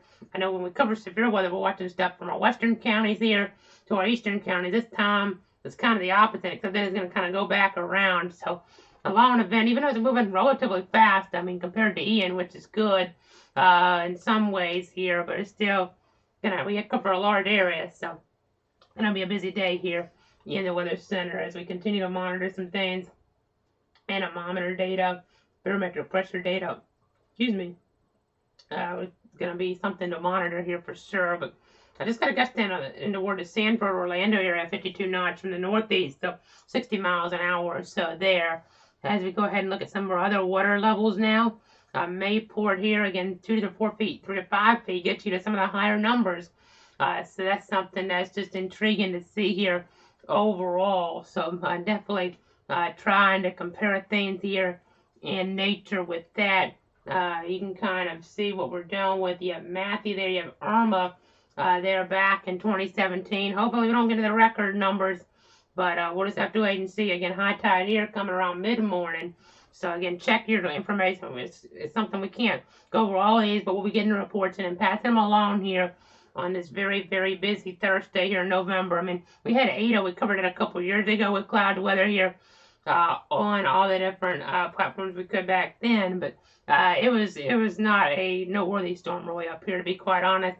We thought it was going to materialize, and it really didn't. It ran into atmospheric conditions that pulled it apart. This looks different though. Every county in our viewing circles under a tropical storm warning for probably the first time since Irma. I mean, Irma, we had some counties obviously under hurricane warnings. We were here in Bradford County, so that's something to take into consideration. It's not going to be as bad as Irma here in Bradford County. For sure, we don't have the rain that came with that. Shouldn't have the flooding there in toward north central Florida zones. I was looking at some data on that. I know that was something that I don't know if we really were kind of foreseeing as much there at first. We had some really high numbers, but we had like 10 inches of rain there early that morning before things really, were getting even up there with those flash flood emergencies there on that September 11th there back in 2017. So that's different. I mean, toward areas, the flooding's caused by different mechanisms here. And we're already at pretty low water levels anyway, so that's some good news. I mean, it'll rise things some. I know they need to rain, especially as we get closer toward Tallahassee, so this will be a welcome rain event for them, something that's worth noting as well, toward the Big Bend, toward Leon County there, toward some of those communities. So we cover 62 counties, so we have a large area to talk about here, but just interesting to compare the water levels, really, going back to Jean and Francis here in 04. Those storms probably will have been, in terms of some of the rain numbers, especially if Francis, more impactful. But Jean, I mean, the rain numbers could be pretty similar. We got about 4 inches or so from that one, so that's definitely something worth comparing there. So again, continuing to watch, continuing to monitor here. We'll go ahead and go back on over for some of our different modes here. I know checking all the different reports. It's another new update from the Hurricane Center here pretty soon to see if this gets downgraded, if we have 3 more hours of a hurricane or not. By 7 a.m., I think it would be downgraded to a tropical storm. That's what the forecast has, and that'd probably be justified then. But if it's not even already justified now, they may keep it because of some of these winds out here. We'll have to see how they kind of come on into the picture, and as people wake up, it may be best just from a messaging standpoint, if they can support it, maybe to keep this as a hurricane for another few more hours as people try to get their day going. I mean, obviously some folks not having school though here on this Thursday, so that's something that's different. So some folks may be sleeping in here, but gotta watch out for those trees because some of those trees can be falling on homes, mobile homes. I mean, obviously that can be very dangerous here with what we're dealing with. So just seeing here our barometric pressure about 1,008 millibars here in Bradford County right now. Look at some of our temperature readings. You see 60s here on the board. You see some of these readings here. Pretty cool. I mean, honestly, we had cool weather with Ian. I mean, and we kind of thought that might be kind of the end of this. And we had 30s. We already had 30s here, folks, back in October. And now we have a landfalling hurricane in November. So it is a wild weather scenario that we're dealing with for sure already. The historic storm tornado is back toward the area there around Texoma back last week. So it's been a crazy November weather-wise already, and we're only 10 days in. So we'll have to see what's headed toward areas here of the state or of the country next. But I know we had a threat of some flooding there in Southern California back on Tuesday, and tornadoes even, a low risk. Didn't actually have any tornado warnings, I don't think, but interesting to see here for sure as we watch things here and watch some more different modes of our Doppler radar. And also, again, you see the wind direction, you see how the wind right now, I mean, kind of not really having any type of storm surge issue. You wouldn't think out towards Cedar Key with the winds blowing away from there, but again, opposite deal, opposite story is what is happening right now toward the first coast. So again, we just have to continue to watch this here. Just have to see what's going on. And we have storm spotters out there as a weather community. You see all these different spotters here, all these different cards. If you look real close, getting the captures here of this hurricane. So something else to kind of say here this morning as we are dealing with things, and we're just watching the matriculation of this here. I know something else I can say. We'll go ahead and kind of try to pop over some race triple R guidance. Let me go ahead and kind of load that on here. So 6Z is where we want to go with that if we can. We'll go ahead and try to put that on here. I know with the time change it gets a little tricky. Actually, they didn't look like they have the run in there. So let's see what we can give you. We'll go ahead and see what we have. Okay, this one goes out a pretty good way. It's a 7Z. Again, we're doing this on the fly here, but let's go ahead and see. This is what the modeling is kind of trying to show. It actually doesn't, it's not doing a great job with some of this accent. It's not as, we're seeing it being a little too aggressive with what's going on toward North Central Florida here, but we'll watch to see how it kind of changes. It does take that away as we look ahead. Again, this is the model here, so I'm going to put that header on here, so if anybody's just tuning in, I don't want them to get confused, but again, just continuing here, see what's going on. I know we repeat ourselves from time to time. It's just because we need to be on, new viewers joining us, some of them going away, maybe trying to go to bed, something like that. Catch a little bit of sleep there, get a little bit of that here. So again, just continuing to watch things here. Let me go ahead and put our super on actually. So there you go. We'll go ahead and kind of advance this here some. So that gets you there. You see some of these, and this is where we really get concerned. So I'll back this up just a little bit because it kind of comes into focus here right around sunrise on this. You really start to see these storms here. These could have that rotational potential right in that perfect spot, right in the parameters. And then we have tornado potential there lasting to the morning. In the afternoon, maybe it slacks off some, but with the instability that might be there with the daytime heating. I mean, we're not going to necessarily have clearing, but still, I mean, that can be a problem as well. So again, I just kind of down with that. So you can kind of see some things fill in too in that quadrant. So that could be problematic here as we're looking way ahead later on. That could be an issue if we get some of that storm development. I know we got that there now. So this is live now. So let's go ahead and take the super away. Let's go ahead and take the super away again. We're waiting for that 4 a.m. update from the National Hurricane Center. Sticking with you at this point until then. I thought we might go off for a little bit and come back, but I just go ahead and stick with you here for a little bit until then at this point to see what they have for us here as we watch to see exactly what's going on here with Nicole. So again, looking at our different readings here right now, 1,008 millibars. Let's go ahead and check some traffic cameras again. See what we have on that mode here. See what we're dealing with there with some of those. We'll go ahead and see how things are transpiring here. Toward Cocoa maybe. Let's see if we can get an idea of some of the winds. Actually, the camera not loading. Maybe because we have the overall wind knocking out some power there. See how this camera is. Looks like it might be a little at an elevated spot. You can kind of see the wind and the rain here. Pretty good view right now anyway. We'll go ahead and pop it up for you guys here at home. So let's go ahead and see what we're doing with there. Again, watching these Florida 511 perspectives here. Sometimes they the views kind of calm down a little bit. Once we get to them where they'll pick up as we kind of get there towards Sanford, Orlando, they're 52 knots. That gets you all the way to about 60 miles an hour. Again, damaging in nature. The car goes by here on this shot. Again, there are more dramatic views at points. We just don't always pick them up. It's just the way things set up here on us sometimes.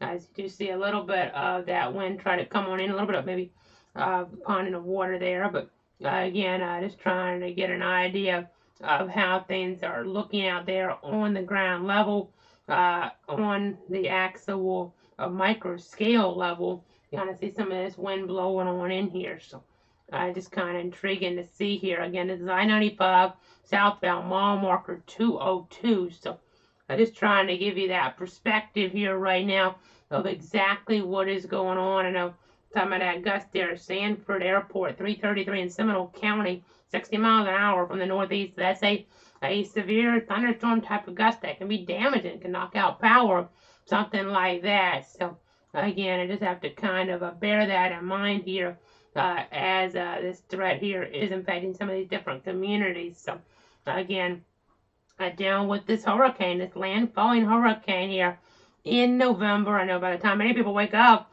it won't be a hurricane anymore. And it's something that's a historical mark now. When we're talking about storms every year, we're going to bring up Nicole now here. When we say November, and things can happen in November, that can be dangerous here from that tropical standpoint, not just nor'easters or the storms like Ada that will really fall apart as they get further north. I know, by the way, we just got a gust in Highlands County at 43 miles an hour. That's an area that was hit by Ian, so they don't even need winds like that because you can have issues in the vulnerable communities. You already saw that toward the coast, but some of those inland vulnerable communities, I'm talking about the East Coast, by the way, not as much as the West Coast down southwest Florida, but still, definitely can feel that impact here. You can kind of see that rain there from the traffic light, not traffic light, from the light there by the side of the road. So again, just trying to give you an idea of how things are looking out there in areas of the Sunshine State. So again, let's move away from this shot right now. Let's go to the Doppler radar again. We'll have a new update here on that track soon. Have a new update there from the Hurricane Center. Again, you can see here our system there right now.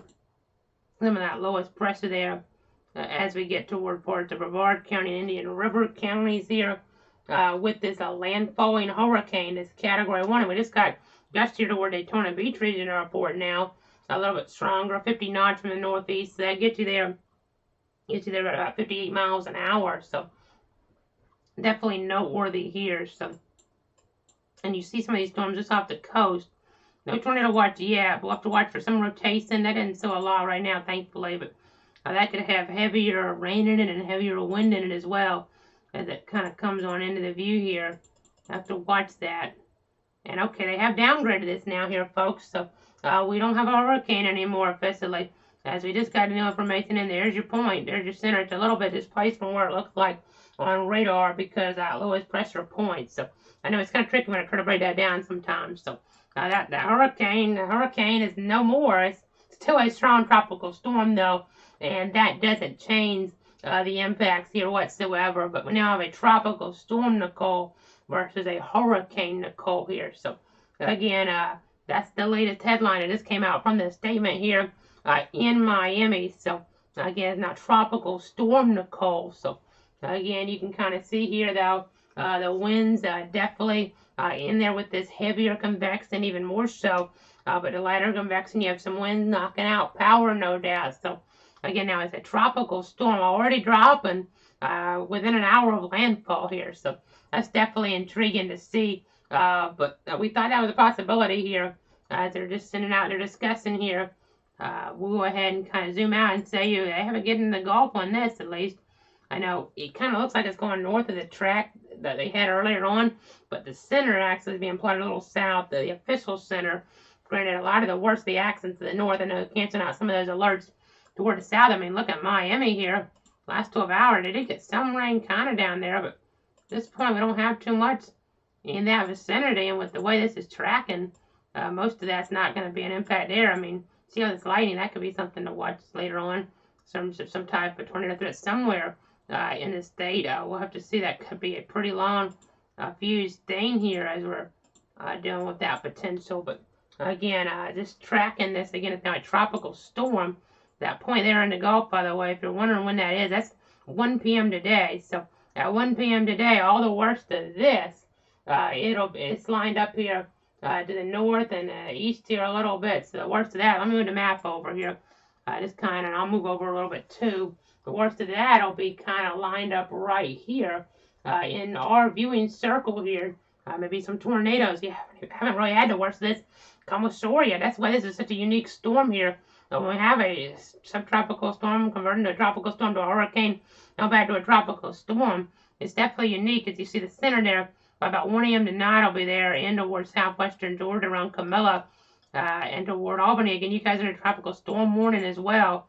Such an unusual situation. Again, all 62 counties, if they all stay standing, which I think they would here in this update, we see some of them coming across here. All 62 of our viewing area counties under a tropical storm warning. Very, very unusual. So, again, just continuing here, see what this looks like. Again, you see that center of circulation. Again, kind of extrapolate this out. So, you can kind of see here, watching this, trying to do the best I can here at 4 in the morning.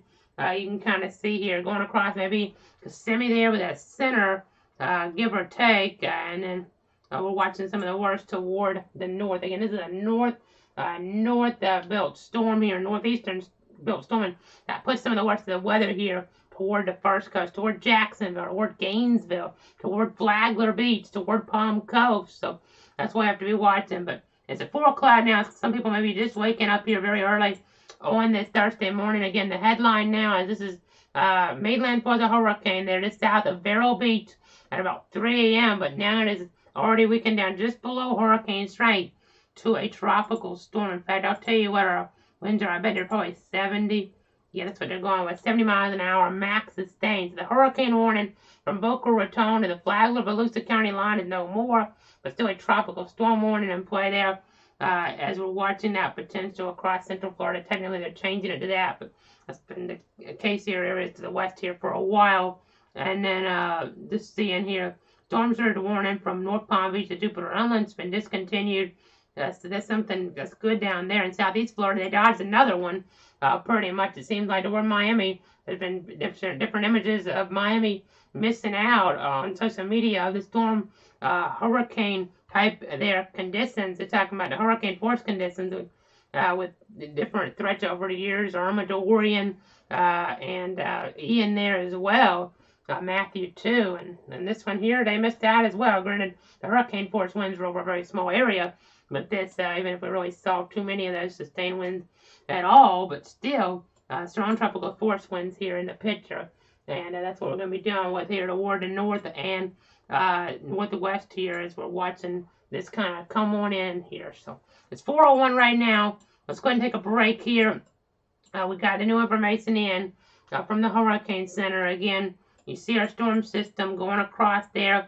Right now the center is just in Indian River County there, right around, it looks like Fellsmore there. So kind of watching that. And that system, though, that center headed on up there. As you look probably into Brevard, boy, that would track. And then, again, it didn't change the impacts, though, obviously. And then into word Osceola, you kind of get the idea. Eventually, they're maybe off of the Citrus County coast, give or take, this afternoon. But again, the worst of this is mainly to the north. So again, big takeaway here is all that stuff here. Excuse me, I've been talking a little bit, but again, all this worst of the action coming on in here toward north central Florida, northeast Florida. That's what we're going to be watching here, watching the tornado threat that could arise here, ramping up on us through the day. So we'll be here keeping up to date. We'll be back in about 9 minutes or so, though, with more information. So let's go ahead and zoom back out here as we go ahead and take a few minute break to gather our thoughts and gather some new information.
This is a clouds weather alert. Tracking Nicole.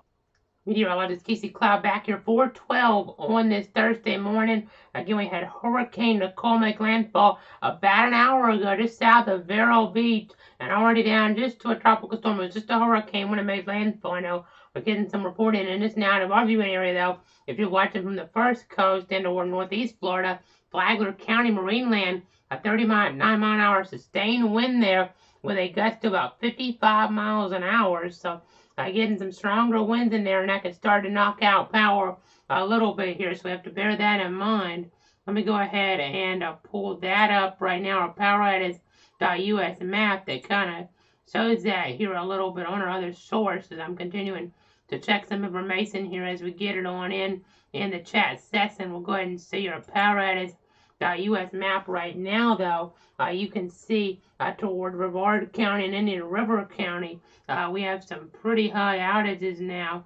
The story, I mean, in relative fashion, granted, nothing like Ian at this point, though. I mean, we're talking about millions of customers in the state without power, and that at this point, based on what I've seen, I would say at some point here, and points of the coverage here, we'll be talking about hundreds of thousands of customers in the dark. Hopefully, though, we don't get over a million here in this circumstance with the type of winds that we're seeing and the type of duration that we're dealing with. But 38,610 customers in the dark right now in Brevard County, and again, Indian River County, there are about 9,000 customers in the dark. So that's only about 10%, which, I mean, again, that's better than some of the other storms. But even Volusia County, it's a lesser percentage, but we're still dealing with about 2,615 customers in the dark there. Up toward Nassau County here, about 1,675 customers. Duval County, about 1,219. Over toward St. Johns County, 274. Clay County, 50. Bradford, where I'm at, 87. Alachua, 283. You don't see any in Gilchrist. You see about 1,000 there in Levy. Marion, not too many. Lake County, just a few. Orange County, that number will probably go up. Osceola County will go up here as well as we look ahead. Hopefully not to the levels maybe we saw during Ian in some of these areas. I know Osceola County on this map didn't show as high, but just in general here, these areas here, like Volusia County, we had just so many outages. Hopefully we don't see a situation like that here arise in any of the counties. But we did just get a gust in Volusia County, Daytona Beach Regional Airport there, 51 knots from the northeast. So we're talking about 59 miles an hour there with that gust. So getting up there just a little bit here with those readings on the different anemometers here this morning. That's an ASOT site there in Volusia County as we're watching some of these different readings here with this tropical storm. Again, it was a hurricane, been downgraded to tropical storm Nicole now. So that is some good news in a way, but really it doesn't mean a whole lot here. So you still got to be paying attention, obviously. There's a long period ahead here for us with the different impacts from this system. So we'll just continue to be monitoring things. Again, this is a power outage map right now. 79,000 or so customers in the dark at the present time. But let's go ahead and come back on camera. Again, just continuing to watch some different things here. This is the broad perspective. You see that tornado thread here in the yellow, a little bit higher later on as we continue to get new information on in here. But right now, let's just kind of focus more here on what we're down with toward the south and the east. You can see toward Brevard County there, Indian River County. That's where we have the center. But really, you see some of the worst of the action just toward the north there. As we get into some of these areas, you can see a little bit of rotation, maybe around Oak Hill. Not enough right now for tornado warnings, but we'll watch some of this area here toward the east there. You can see some of these areas, some weak rotation in here. No official tornado watches or warnings yet, but we'll just continue to pay attention to see how things evolve on us here this morning. As I know that wind just continues to wreak havoc here, that wind direction. We just have to kind of continue to watch that here as that comes on into the picture. That those winds increase here this morning in north central Florida and northeast Florida. The different communities. I know Pinellas County, even across the state, I guess there in the high 40s just coming across. So that kind of is intriguing to see here as we're watching some of our numbers in Polk County now. I got to 47 miles an hour there, 13 miles east northeast of Avon Park. So Again, seeing some of these winds, I'll move this over so you can kind of see some of the readings. I'm not going to be the same, so we're getting in a chat, but still, it's kind of intriguing overall. I know we're at gust 14 miles an hour just now here. As the temperature stayed steady, pretty much about 64 degrees or so this morning, at about 4:17. So let's switch radars here right now. We'll go back up toward the first coast to kind of get an idea of what's going on here on the Doppler radar technology further on up the coast. You'll kind of see what's happening here as we get towards some of these different spots here toward Jacksonville. You'll be able to see some of the different readings that we're done with here and some of the different radar echoes here as well. You'll kind of just see how things are transpiring here, and then some of those watches warnings here as well. Roy is talking about tropical storm warnings here as you load that on. And some of the counties to the west are under there. It just didn't show up because of the way we have this. But you can see here, you're on St. Augustine. You can see we have a little bit of wind enhancement. Might take that later off in a second. But you see 39 mile an hour gust there recently, St. Augustine Airport. So tropical storm force type gust, that can be enough to cause some issues here. But once you get to 60, that's when you really start to have issues, 60 miles an hour. So you just have to kind of see how many areas get a gust like that here on the board. As we're looking here, again, all these areas under tropical storm warning, just crazy to see it actually. We have it showing up some of these to the west now, but you can see Quitman and Randolph and Lee. Every county here, folks, all 62 in our viewing circles under a tropical storm warning. That's very rare to see, as they've already been talking about here this morning. And let's go ahead and take off the radar for a second. Again, there's some of the alerts, but let's zoom in down here. I want to put on velocity just to see if this stuff starts to rotate a little. I'm not seeing anything right now. Granted, it may not take as much in a tropical setup. It might be a little harder to pick out, and it might be a little bit quicker to issue a tornado warning. But right now, we're really not seeing anything. I can change in a heartbeat, though. Some of this stuff to the southeast, here closer to the low pressure with the lower pressures around, that could be a different scenario that we're dealing with, and seeing some interesting wind signatures there. But that's just some issues with the radar there, I would think, with some of those different velocity values. I know we're seeing some social media reports there of people actually being able to see the moon there inside the eye. So definitely getting that eye effect there with this system, even though it's so disorganized in some regards, getting that dry slot there with this very unusual hurricane, to say the least, here in November, the first one to make landfall in the state of Florida in November since 1985 with Kate. 1935, the last one to hit the Florida Peninsula there, going back 87 years or so. But Highlands County gusts to 43 miles an hour. Areas around Lake Alfred and Polk County gusts to 41 miles an hour.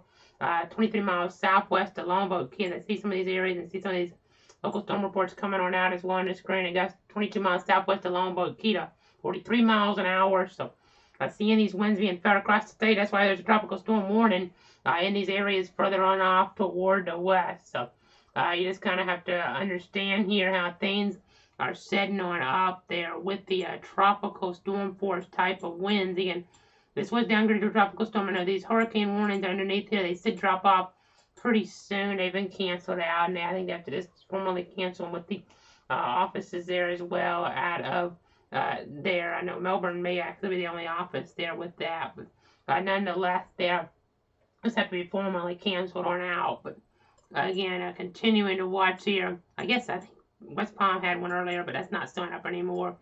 So that's not an issue at this point. We see some areas just showing up a little bit tighter now. This is stuff we have to watch here, folks, and I keep harping on it.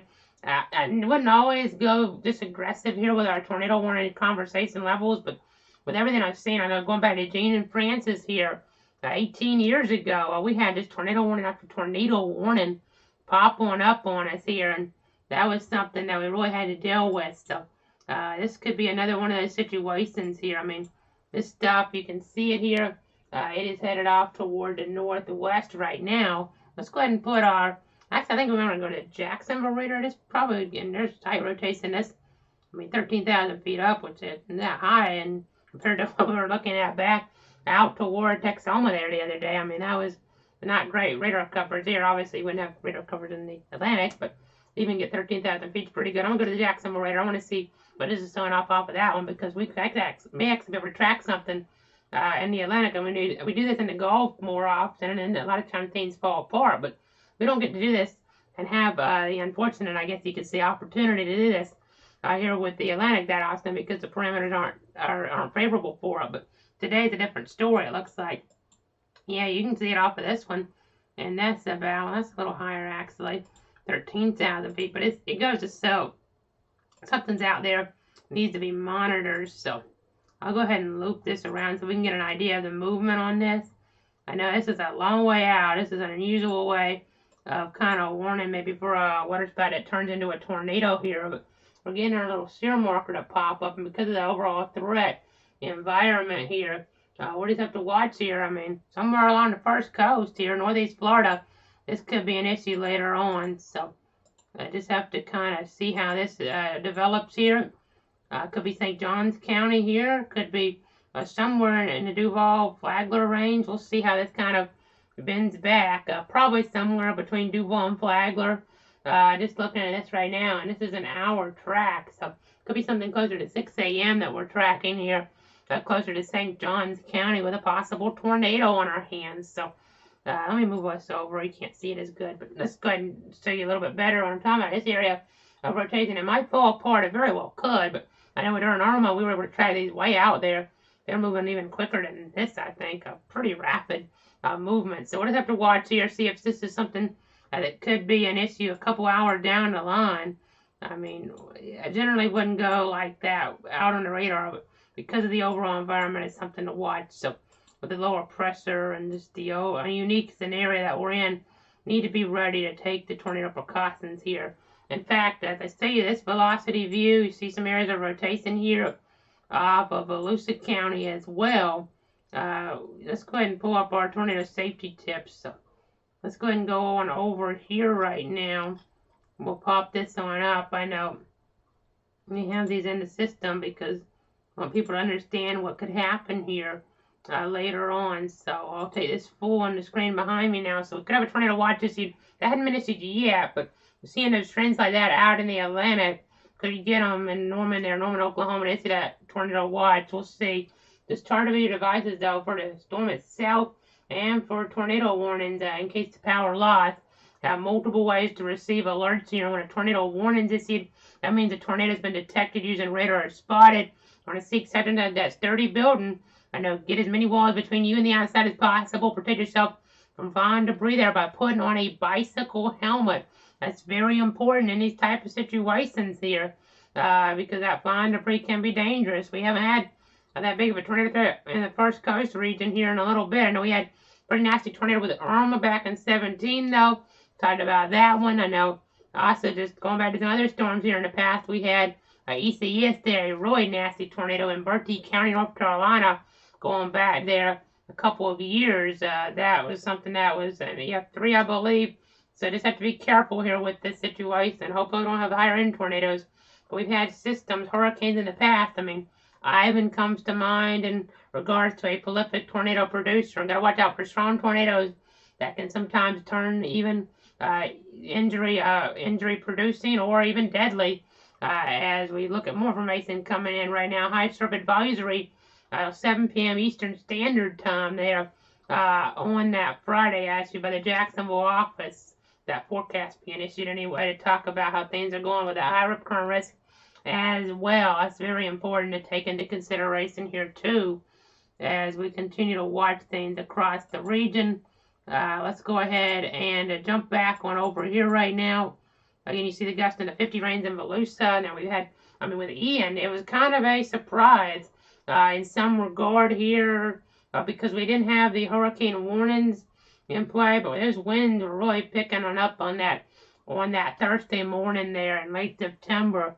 I haven't seen the wind to that level at this point, which is some good news, but we had that potential there, obviously. It was just because it didn't get as much in Orlando. It was just weird how the wind spread out as that system moved across there, and then we had the wind coming off the water like this. But that was a different type of setup here in some regard, but they already are so vulnerable there. A little surprised the power outage numbers haven't gone up a little bit more in Volusia, but then the numbers here are in that 60 range, 70 range here on anemometers.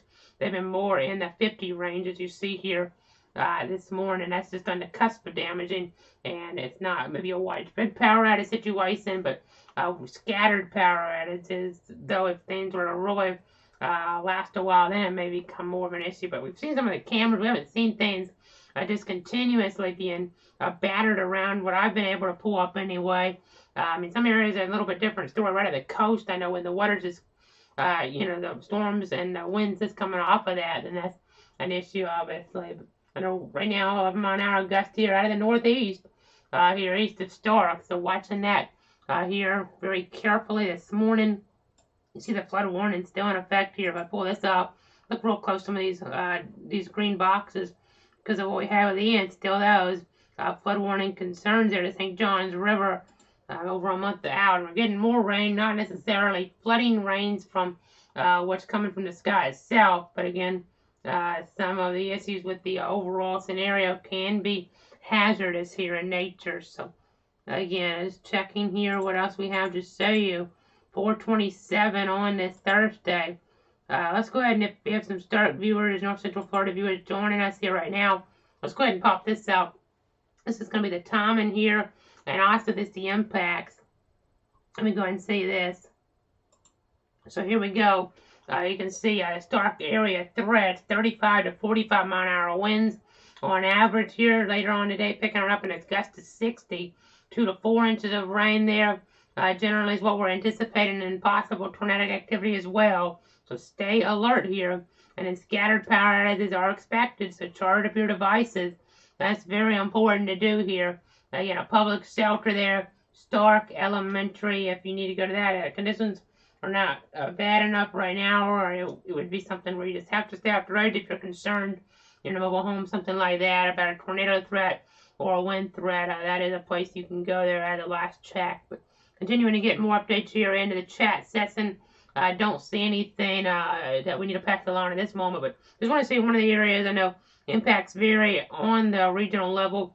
If you're wondering, toward Gainesville, gusts pretty similar though, expected there, and in Levy County, a little bit higher we pegged for Palm Coast because of the history there with the wind coming off the water. We're having 70 in our forecast that we had on Tuesday night, still sticking about that. In toward Flagler County there, that potential where we start having maybe some damaging conditions in Leon County that we could have gusts in that 50 range, give or take, as well. So we'll just continue to watch things here as the situation continues to transpire. We'll go ahead and say here, again, we're seeing some rotation in there. It's not really apparent. I haven't had any updates from offices here, but this is something that we have to watch for Flagler County as well. It's tricky looking this far up and this far out with the system, but these bands here could have rotation that becomes hazardous as it moves on in later on. Again, we have different areas. This could be something here. Again, it's tricky, somewhere between Duval and Flagler County. Maybe looks like it may be trying to, at least on this look, maybe trying to edge a little bit further north. But we'll see. It's tricky. I need to zoom out again because I'm standing in the way, but this area right here, we have these shear markers, and you can see the red and green. Sometimes this far up, it wouldn't maybe look as valid when you really do the examination, but it does look valid there. That's in about right spot there for the tornadic action because our lower pressure is down toward the south here, as we've already alluded to. Our lower pressures there in the 980 range of millibars. So again, watching the system here at 4:30. I know I'm probably not pointing in the right area there. Let me move that up just a bit, but our center of circulation in there now, the eye is becoming degraded, as we've talked about. It's honestly not something you can hardly even pick out now. Getting some ground clutter in there as well. So let me go ahead and try it. So this is your eye wall kind of. So somewhere here, right there. I mean, we had the center plotted around Fellsmore. It's probably up here right now, just into Brevard County right now. And I try to look at this. Again, I'm not pointing sometimes the right spot, but somewhere maybe in here. Because the lower pressure is a little bit different spot, and where the center of the eye was too, and the degraded look, it makes it a little harder to point that out. So maybe not the perfect pointing there, but again, just checking. Our reading down to 1,007 millibars now on the barometric pressure here toward the east of Stark. So just continuing here to watch that, and these winds here picking up. Central Florida this morning.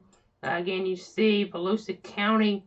You see these reds and greens indicating weaker rotation when you have the tighter rotates, and that's indicated generally by the brighter colors on storm relative velocity. So giving you a little meteorology lesson there, because the radar's in Melbourne. So when you have tighter areas, now this stuff down here is false radar signatures, but up here, when you have the red, that's indicative here of winds that are going away from the radar in Melbourne. As you're down with this, I mean, the radar site, of course, is down here. Let me put that on the screen for you. We'll go ahead and put that on here so you can see what I'm talking about. So I'll even put our status things back on here. I had them off for a while, but we'll go ahead and put them back on. Sometimes it's a little hard to see, but make sure I got that on here. It's a little hard to see sometimes because how we're doing things. But there you go, our radar, of course, up and running. So again, let me go ahead and watching things. I know they were on some backup power, they're saying earlier on. They may still be on that, but just gotta always be careful in these situations. But so you have the storms, and you have the storm relative velocity, and this is just measuring the wind in one direction or the other. So the green is measuring the wind. It's actually going toward the Doppler radar there as we're looking toward that region. As you're looking here as well, again, watching some of our different rainfall amounts, storm total amounts, when the highest amount showing up where they don't really need it, already about 5 inches here, according to this at least, west of New Smyrna Beach. That's getting up there a little bit. In our area, not so much to getting those type of totals at this point, but I mean, that's a pretty isolated number compared to what was around that. I mean, you see here, New Smyrna Beach itself, closer to 2.5 inches. Daytona, nowhere near the radar a little, but closer to 2 inches there. So these white areas are indicative of some higher rainfall totals here so far with this event. The white, about 5+ inches here. That is what we're talking about, or at least on this scale, I guess you could say more like 4+ inches in this area to the north. With the kind of dark black here, that's closer to 5 inches there. So that's kind of when you really ramp things up a little bit more. So again, just gonna see how things look here with the radar trends with this as it moves across the state. Checking some more information right now. Let's see if we want to see that cone perspective here. I know we have clutter.com pulled up where you can get that update in there. We haven't shown that to you on here live, but I can also see storm surge updated information. So let's do that. I know might have kind of flickered just for a second there as we loaded that in. I apologize if it did, but let's go ahead now and pull on up. We'll pull on up some of our different sources. I think the best place to go on this right now would be our screen share, so you can kind of see our website here. I have it zoomed in some more, but there's your wind field. I mean, look at that area there of orange. That just shows how far the gust, at least I would say, that gust potential tropical storm force is at. I mean, it spreads all the way to the Gulf there. We don't have the hurricane area on here anymore. That was really small, about 10 miles or so. But you see the cone perspective. You see the cone so small, but the impacts are so far away. All the way into the Carolinas there. South Carolina with the tropical storm warning, and even a tornado threat in North Carolina there today, and just extrapolate that out along the path. It goes all the way up there into Georgia. That's why we have the wind concern up there. And then as we move down here now, you can see on the website this information from the Hurricane Center. Our 3 to 5 feet numbers are still standing. Mouth of St. Johns River for storm surge, 3 to 5 feet from the Altamont Sound to the Jupiter Inlet area, and then 3 to 5 feet there from the Ocklawahamna River to the Aunt Cloud River, and that's going to be when the wind direction shifts around. So just want to give you a little peek on our website here, cloudweather.com. You have some different things. Our auto alerts here, that widget. You also have our Facebook feed on here, but then on the main page you have our links there to our coverage on different platforms. So let's try to go to that real quick here. And there's the top of the page. I have it kind of zoomed in, so it's not perfect, but you can kind of see our different links here at the top. Facebook, Twitter, YouTube, Twitch. So different options. Make sure you subscribe on YouTube there. Go ahead and do that. You can watch on your Roku device, something like that. So different methods here to watch the coverage as we continue to watch things here. I'll go ahead and come back on camera now at about 4:36 on this Thursday again.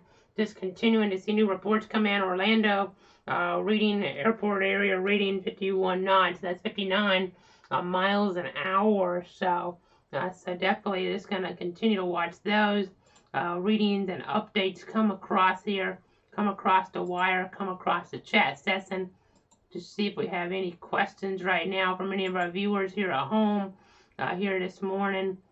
Just want to see. Here. I know somebody's asking, is it turning more toward Palm Beach? No, not an issue there toward Palm Beach as much now. The advisories, there's warnings being dropped down there. I know we had that landfall. We had that landfall earlier on there around Vero Beach, so that was something that we were highlighting here earlier on as a hurricane.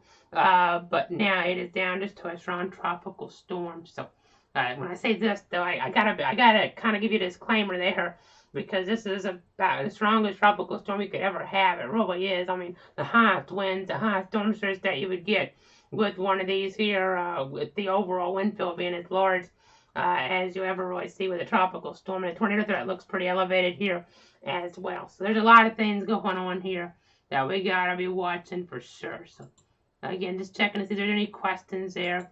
Trying to give you guys an update there on how things are going. If you have any thing that you're wondering about there at home. I know we're talking about where landfall was there, as it did come across there, that Vero Beach area. Really, North Hutchinson Island is where they were pegging that landfall there, and then in River County. But now that center has moved more toward Brevard and going to be moving more toward Osceola County here, as it makes it a little bit harder to see that the radar does with the ground clutter and more disorganization here on the radar with the storm system. So we're 438 right now. We're watching these areas of rotation, so really got to be on guard for these. Really got to be paying attention here because these areas so up pretty well for sure. You just have to see it. You see this spin here, this icon. This could be about an hour and a half out, give or take here, from the first coast. Maybe some type of tornado warning being issued here. So we got to stay on guard for that. And then you have this area down here. You have these greens and reds coming together. So just got to guess now. Bob Pickering there, emergency management. He's always updating things here in the chat in Flagler County. We just got to guess now. The 57 miles an hour marine land. So that's just coming on in right now. So those gusts that can start to knock out power at 58 mile an hour criteria, give or take, something you have to bear in mind here this morning. So that's when we really start to have some issues on our hands. So again, of course, when we get tornado warnings in our area, I know we didn't have any with Ian. I think it's going to be different this time around. We'll be really talking about those, pinpointed things best we can. Of course, there's just one me here in the Weather Center, so it's a situation we might be running on a little sleep as we look ahead, because we still have that threat here later today. They're going to watch for our Big Bend counties here as this comes across later on. Let's see if we have our new cone perspective over here. I'll try to pull this up so you kind of get an idea of what we're talking about. So again, let me go ahead and, well, one thing, let's pull up, we'll go ahead and pull some other things on here real quick. I see that could be kind of helpful. Let's go ahead and pull our river information on. Now we still have the major flooding there, potential up toward Astor there, St. John's River. So any more rain, not what you want to see. But then we have our other track information here as well. So the latest update on here, sometimes is trying to, the timing a little off on this beat, but it's really 9 hours. It kind of gets the Z times, the Zulu times confused. But this is going to be here 1 o'clock this afternoon, where the center is right off of Crystal River in Citrus County. And maybe making landfall again in Levy County here, according to this, and going through Dixie, but it won't really have time to strengthen. Maybe maintain itself. I guess you could see a little bit, get some of that wind off the water there, and we'll have to watch for the storm surge as it gets further north even. The wind will be wrapping back around. So I know you just got to keep that in mind. I know we talked about that with Elsa some, and some, in some regard, a little bit different. It was a different direction that Elsa is coming across this way. It's going across this way, but the winds, when it's up here, will be trying to wrap back around as it gets further up anyway, here with that wind direction, trying to pile in some storm surge, maybe 3 to 5 feet. So just have to watch that here, and watch that potential as well. I don't want to leave out our West Coast viewers here on the Gulf Coast here of Florida, because that's an area vulnerable to storm surge. We saw with Hermine back in 2016, even higher probably than what we'll get with this, but it still can be dangerous, obviously. So just got to keep that in mind. We'll go ahead and get back on over here to our velocity mode now. This is the sign of winds aloft. We're not going to get a lot out of this here unless we have a tornado warning. Obviously, that tornado potential really, we get a lot out of it then. But for the actual winds, we're not going to get as much. I know base velocity here. You can see the winds here in the upper levels as they try to translate, but it doesn't do the best job. Sometimes it can pick out little things, but when it's in a tropical environment, it's harder to get a good gauge on exactly what's happening. But you see some of our river issues, and well, not really just river issues, but obviously some of our forecast here. Got to be watching for some flooding for sure. As we look ahead here, some of our different bodies of water, because we're watching that as issues with the wind direction more than anything. The rain not going to be as big of a factor. We do have that flood watch in play as we're getting closer toward Clay County, St. Johns, Duval County, Nassau County. Going to be watching that potential there. So I know it's kind of intriguing. And then I'd be wondering here, I know this system, as after it moves away here, let's go ahead and pull up this now.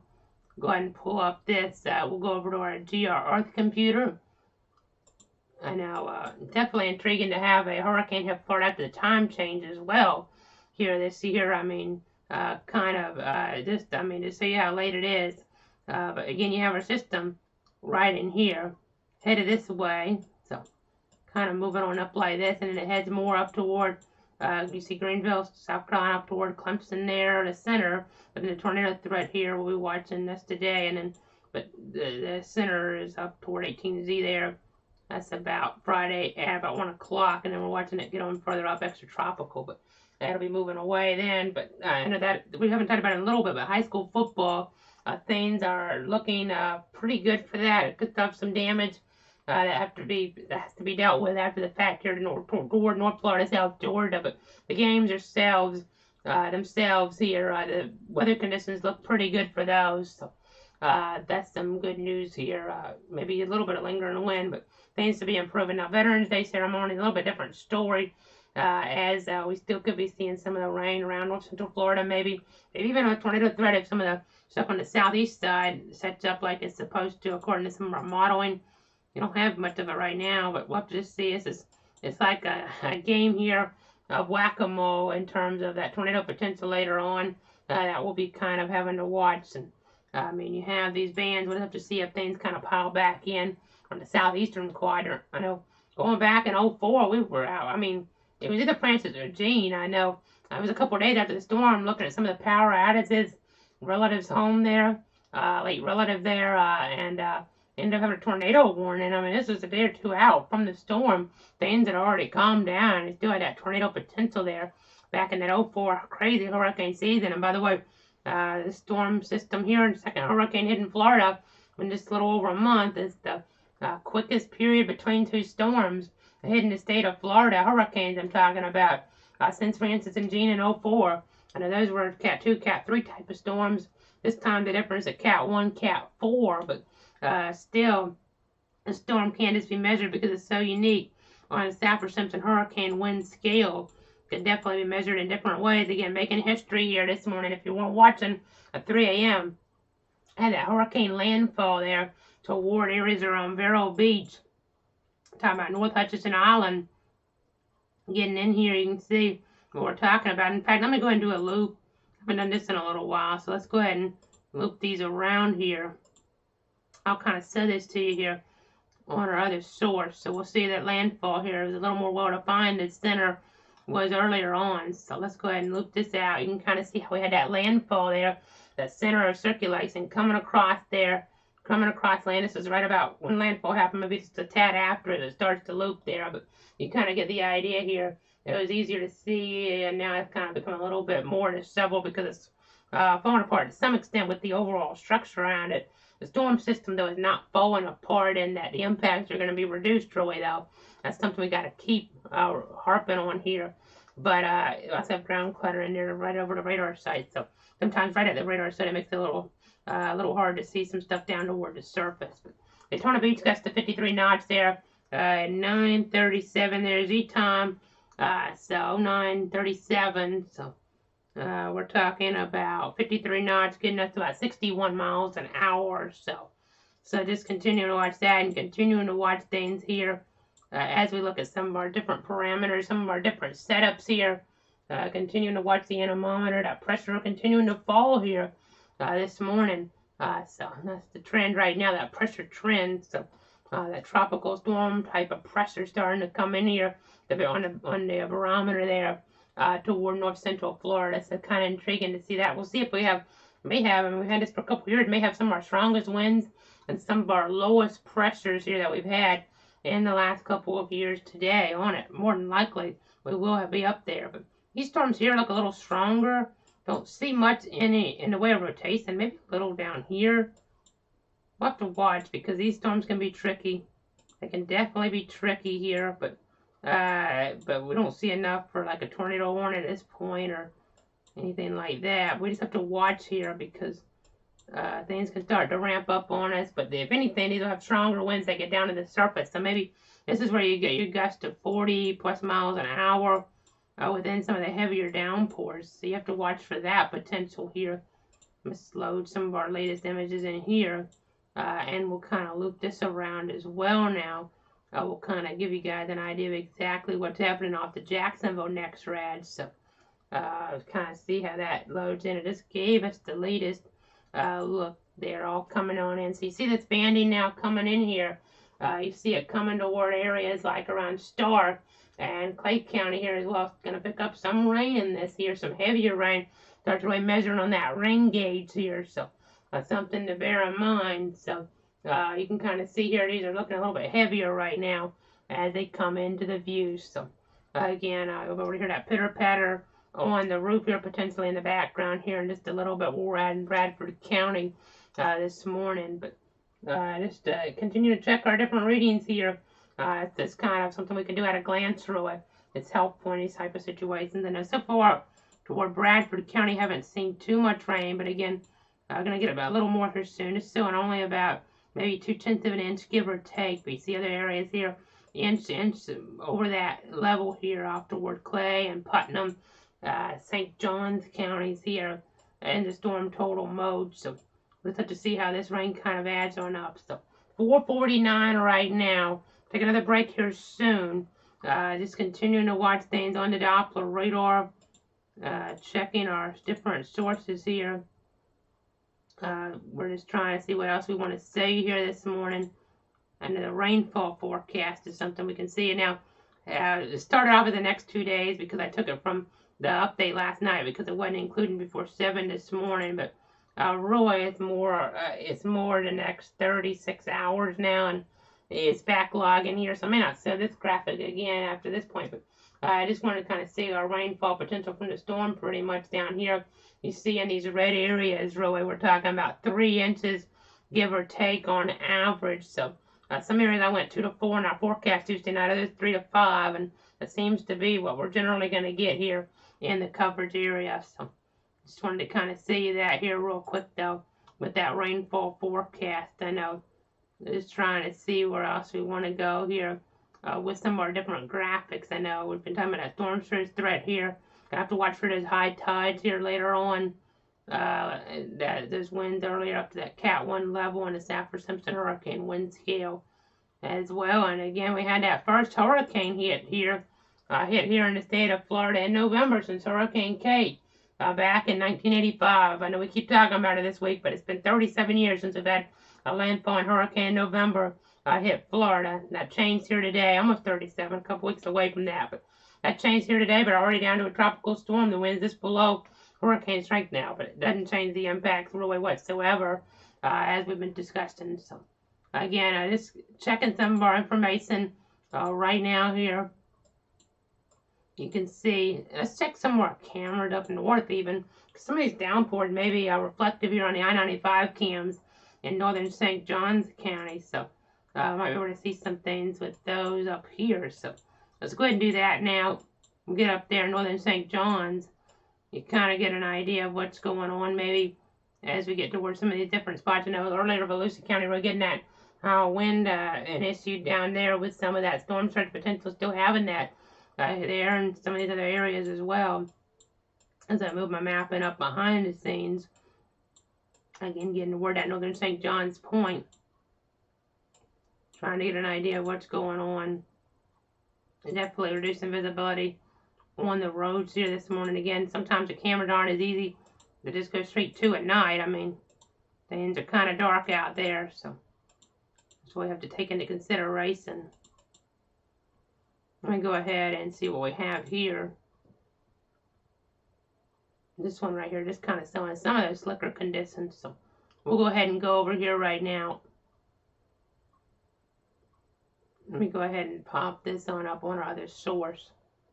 Bear with me. Give me about 5 seconds or so, and here we go.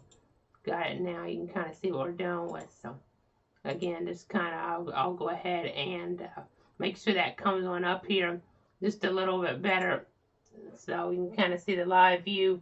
Again, nothing too noteworthy except just getting those slick roads that can cause some accidents if you're not careful, and a little bit of the wind blowing around. You don't really see it too much right now, so that's something to kind of bear in mind here too. So 4:52 is the time right now. Let's see if we have some other cameras we can give you here on the platforms. We'll go ahead and move away from this as I continue to get new reporting in now. Pinellas County gusted to 48 miles an hour. Polk County gusted to 53 miles an hour. Kind of get another gust in Pinellas to 51 miles an hour downstate. There's the impact wind scope being felt over a wide area. So, seeing if we have any of the cameras to pull up right now. This one could give us a pretty good view here. So let's go ahead and go to it. This is going to be I-95 north there. Yes, it looks like up State Road 9B. So let's go ahead and see this. There's the view outside right now.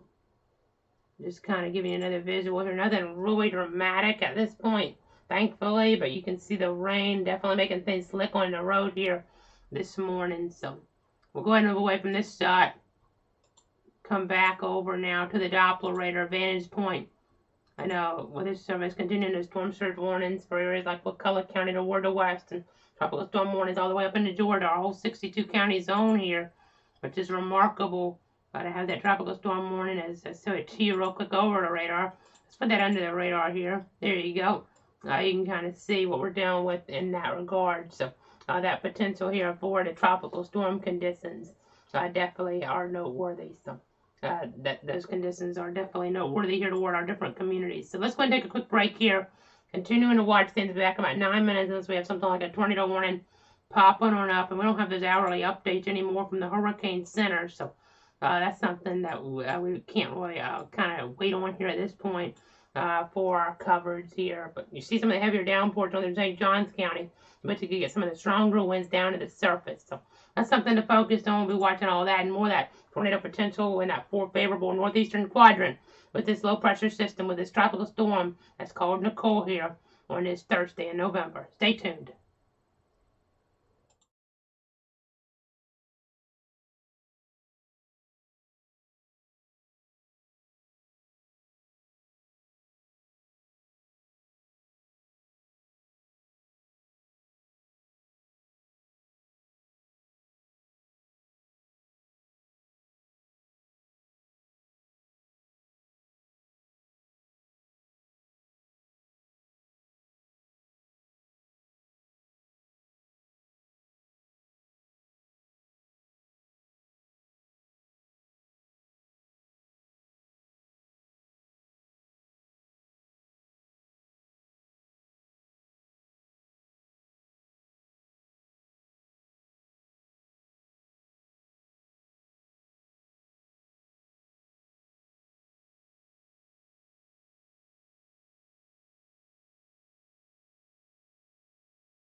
Tracking Nicole.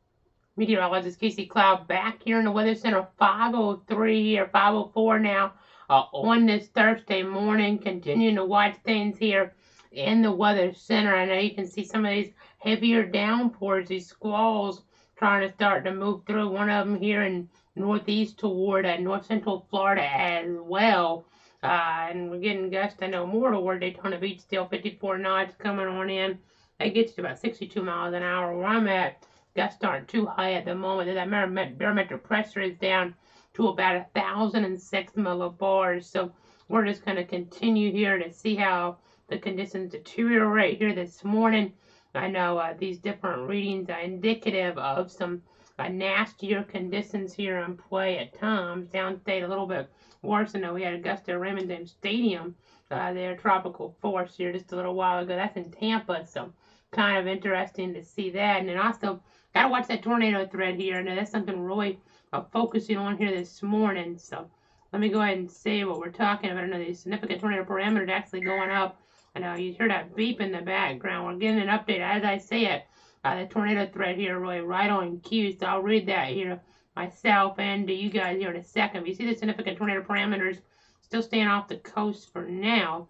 And the supercell composite numbers just really almost off the charts, but actually off our color scale. But they're staying off the coast for now, but they're expected to come here more into focus later on today. As I know they're saying that a cool, stable northerly flow is limiting low-level instability and shear early this morning and limiting the immediate tornado threat potential. But they got to continue to watch for further destabilization early this morning across coast to northeast Florida as the low-level winds veer more northeast to east with the rising dew points as Nicole tracks farther south-southwest of the area. So that's something we really got to pay attention to here later on this morning.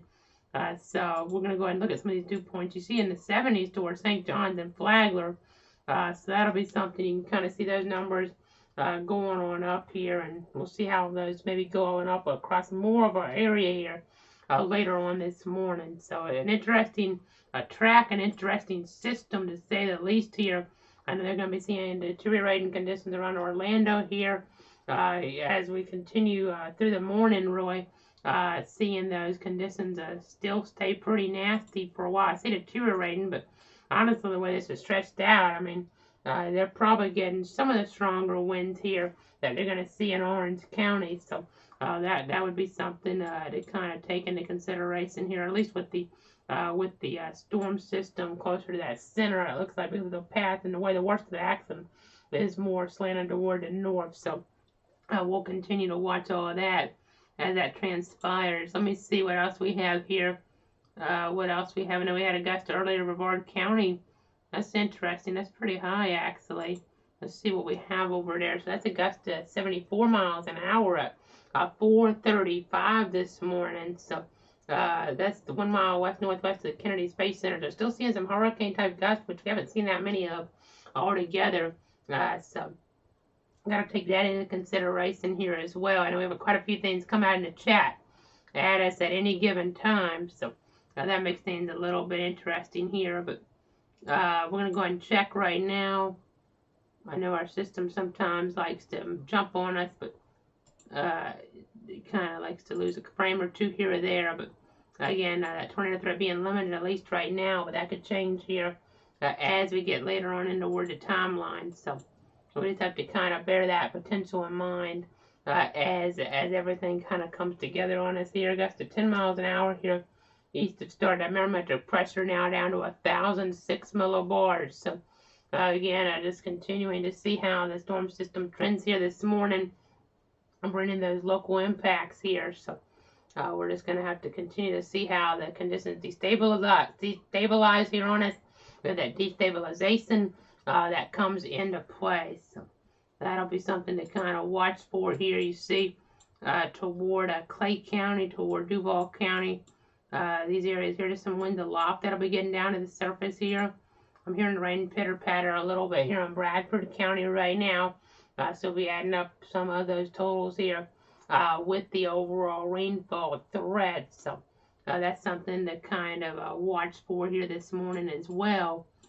Let's see where else we want to take you right now. Power outages is where I think we should go. So let's go ahead and do that. I'll go ahead and see what we had a little bit earlier on, and then we'll kind of refresh this here. And as we continue to monitor the situation. So there you go, the latest information right now as we continue to get that on in from 4 o'clock. You see 79,243 customers are in the dark. Let me go ahead and refresh this now. This is the next hour, and look at that, the jump there, 109,000. So now we're talking about hundreds of thousands of customers in the dark. We're over 100,000 now there, unfortunately. You see Gilchrist kind of thinning out. I must have had an issue there. 1,194 customers in the dark. You see Brevard County, 53,810 customers in the dark now. Indian River, about 10%. So that's where the storm made landfall. And honestly, that's not a really high number. More like 30% according to the color table toward Brevard County right now. So, I mean, so as you do the math, it's not quite 30%, obviously. But, I mean, if you do the math on that, that's quite a bit less than 30% really. But I know it's more than 10%, though, of course, as you're looking there and toward that area. So, again, just continuing to see our different trends here on the power outage mapping, things like that. I know the highest gust in our area up toward Bradford County last 10 minutes was 17 miles an hour. Just had 1 to 14 just now in Bradford County. If you're wondering from a national perspective, right in here, only 28 customers in the dark right now. So, that's some good news, a little less than what it was earlier. Nothing extraordinary here.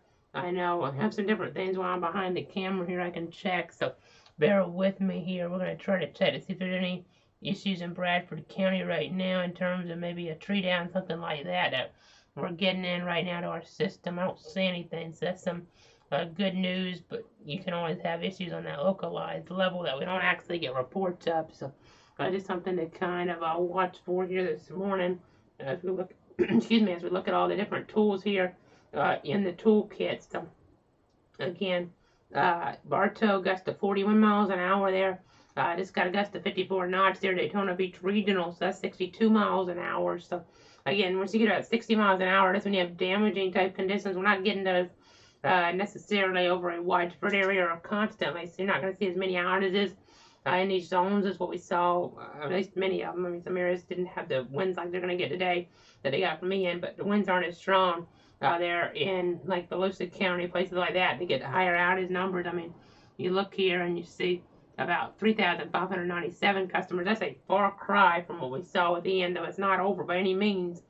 Here with Nicole, and it's a tropical storm again after making landfall, but that doesn't change the fact that we have those northeasterly type winds causing some issues here, and I mean, a lot of potential there for issues, people having to be evacuated from places, condos along the coast there in Volusia County because of that potential. And we have the high tide cycles we have to watch here across our viewing area, across other areas here as well. So definitely got to keep things in mind, quite a few things in mind here. And the coverage just got a gust 53 knots there now. Patrick Air Force Base, Cocoa Beach, to do the conversion on that, it's about 61 miles an hour or so, give or take. So again, you watch these heavier downpours. Some of them look a little heavier here times on radar.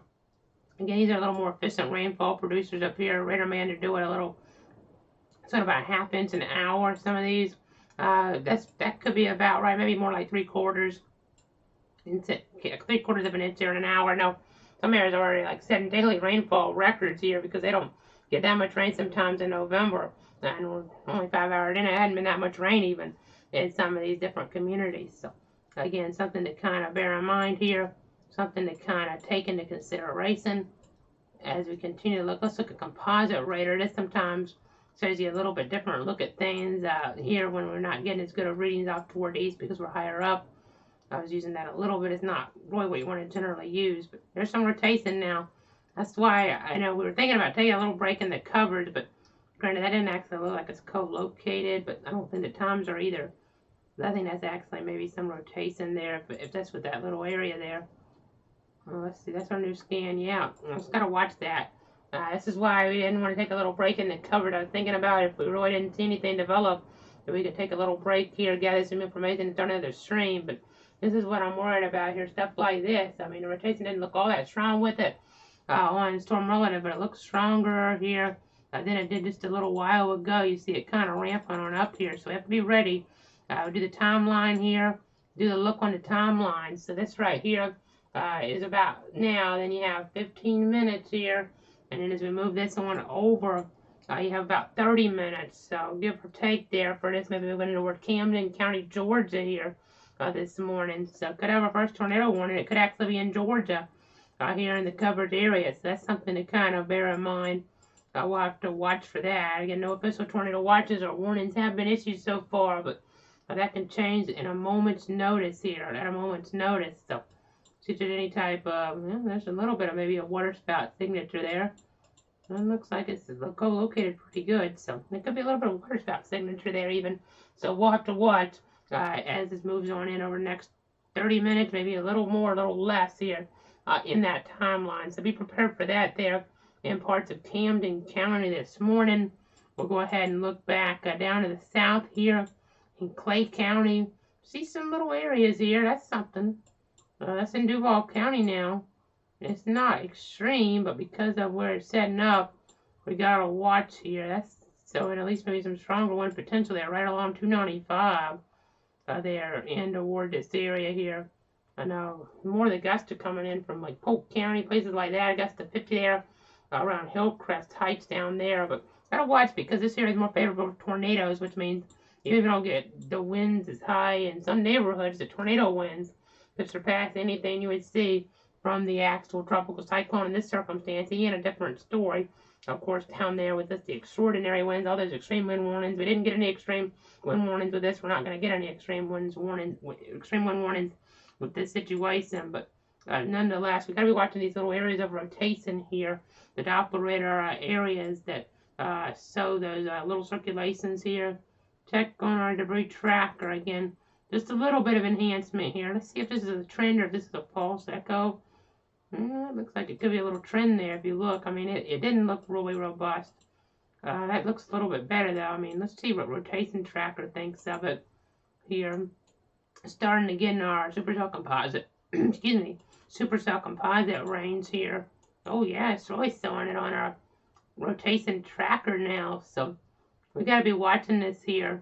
I may take a little break because I need to get a drink here. And if we get tornado warnings, I would rather be have a little bit of drink in me here before we have to deal with that. So that could be something we need to watch it right around 295 if you're developing circulation here. So we're watching that right now here in the Weather Center. We'll see if that trend stays on it. I haven't heard anything here in the chat yet, but we need to watch this. So gonna watch this here. 295.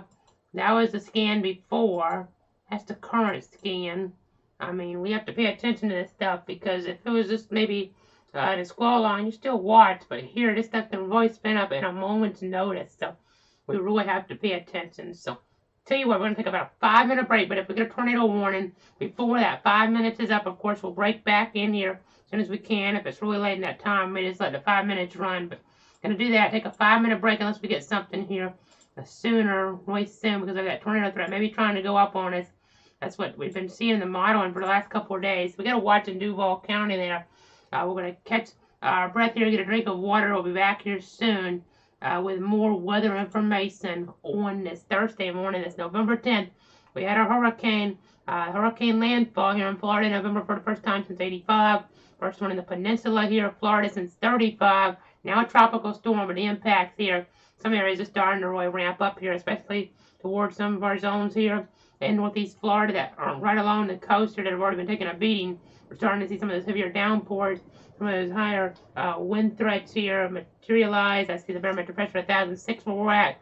Watching those winds gust from time to time and the rain pick up. I hear it right now. Picking on up here in Bradford County this morning. We're watching, we're tracking it all for you.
This is a clouds weather alert. Tracking Nicole.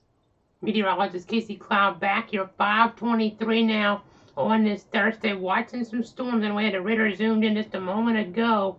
They were watching toward Clay County and Duval County and up in toward areas there off the coast as well, just to see if we get rotation. Not really seeing any in Clay County as the last check.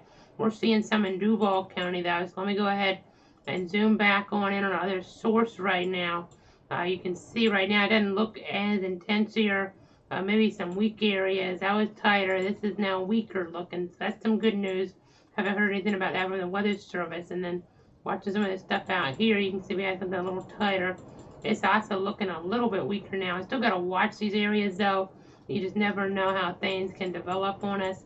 And we continue to watch other areas here though as we get further on out into the Atlantic. So just got to watch this potential. It could shift on us here, change on us pretty quick. You can see some of these different areas here, green and red here. They're broad in nature right now, though, so that's some good news. But this could change quickly. It could change rapidly here, so we just need to be paying attention. I hear the rain coming on down here east of starting to get some of that rain to add up. Wind there gusting to about 15 miles an hour right now, 16 miles an hour with the latest readings. So I just gotta keep on watching this here. Gotta see how exactly what happens. I know there's 1 hour rates there toward the south. You can see they're not as intense here showing up on this mode necessarily as other type of tropical systems as we look down there. I mean, some of these yellows there are more indicative of about an inch of rain, give or take. So nothing that's extraordinary here, but we're watching, we're tracking it all for you. In the Weather Center. And again, we have that tropical storm warning here in play as we get through our whole 62 county zone, which is incredible, really. We keep rehashing that, really, but I know it doesn't show up on this view here until I switch over to our other site because it's just the nature of things. But when you see even some extreme type of wind potential there as we get toward central Georgia in terms of high wind warnings, it looks like being issued up there, at least the high wind watch I saw earlier, and it looks like we got some new updates since then. So again, just continuing here to see a tropical storm warnings here on play as well. You can see all 62 counties. So not really seeing a tropical storm force gusts yet, but that could change here as we look ahead in toward the timeline. So I know I'm hearing the rain really pick up right now east of Stark, so let's go ahead and go to the Dopplers. We're waking up to this rain. I want to say exactly what type of rain we're seeing on the radar. I know we just got a gust of 56 miles an hour there in the Marineland area around 5 o'clock. So that's something that's kind of where you start maybe here or there, lose power, but not in a widespread manner. Again, damage is more like 58 miles an hour, as we've alluded to there with that criteria. So I just kind of have to keep our eyes on how things are being met here this morning in terms of the different levels here of wind potential. So let's go ahead and say again, these are your rainfall amounts here over the last hour. I know. So you can see again, just watching here some of these green areas closer to an inch. We'll just continue to watch here how things set on up. We'll just kind of see how you see these areas of rotation, give or take. We're watching them. No tornado warnings yet, and the winds haven't got really extreme yet. But we just have to continue here to watch how things deteriorate. And we got to watch the high tides here.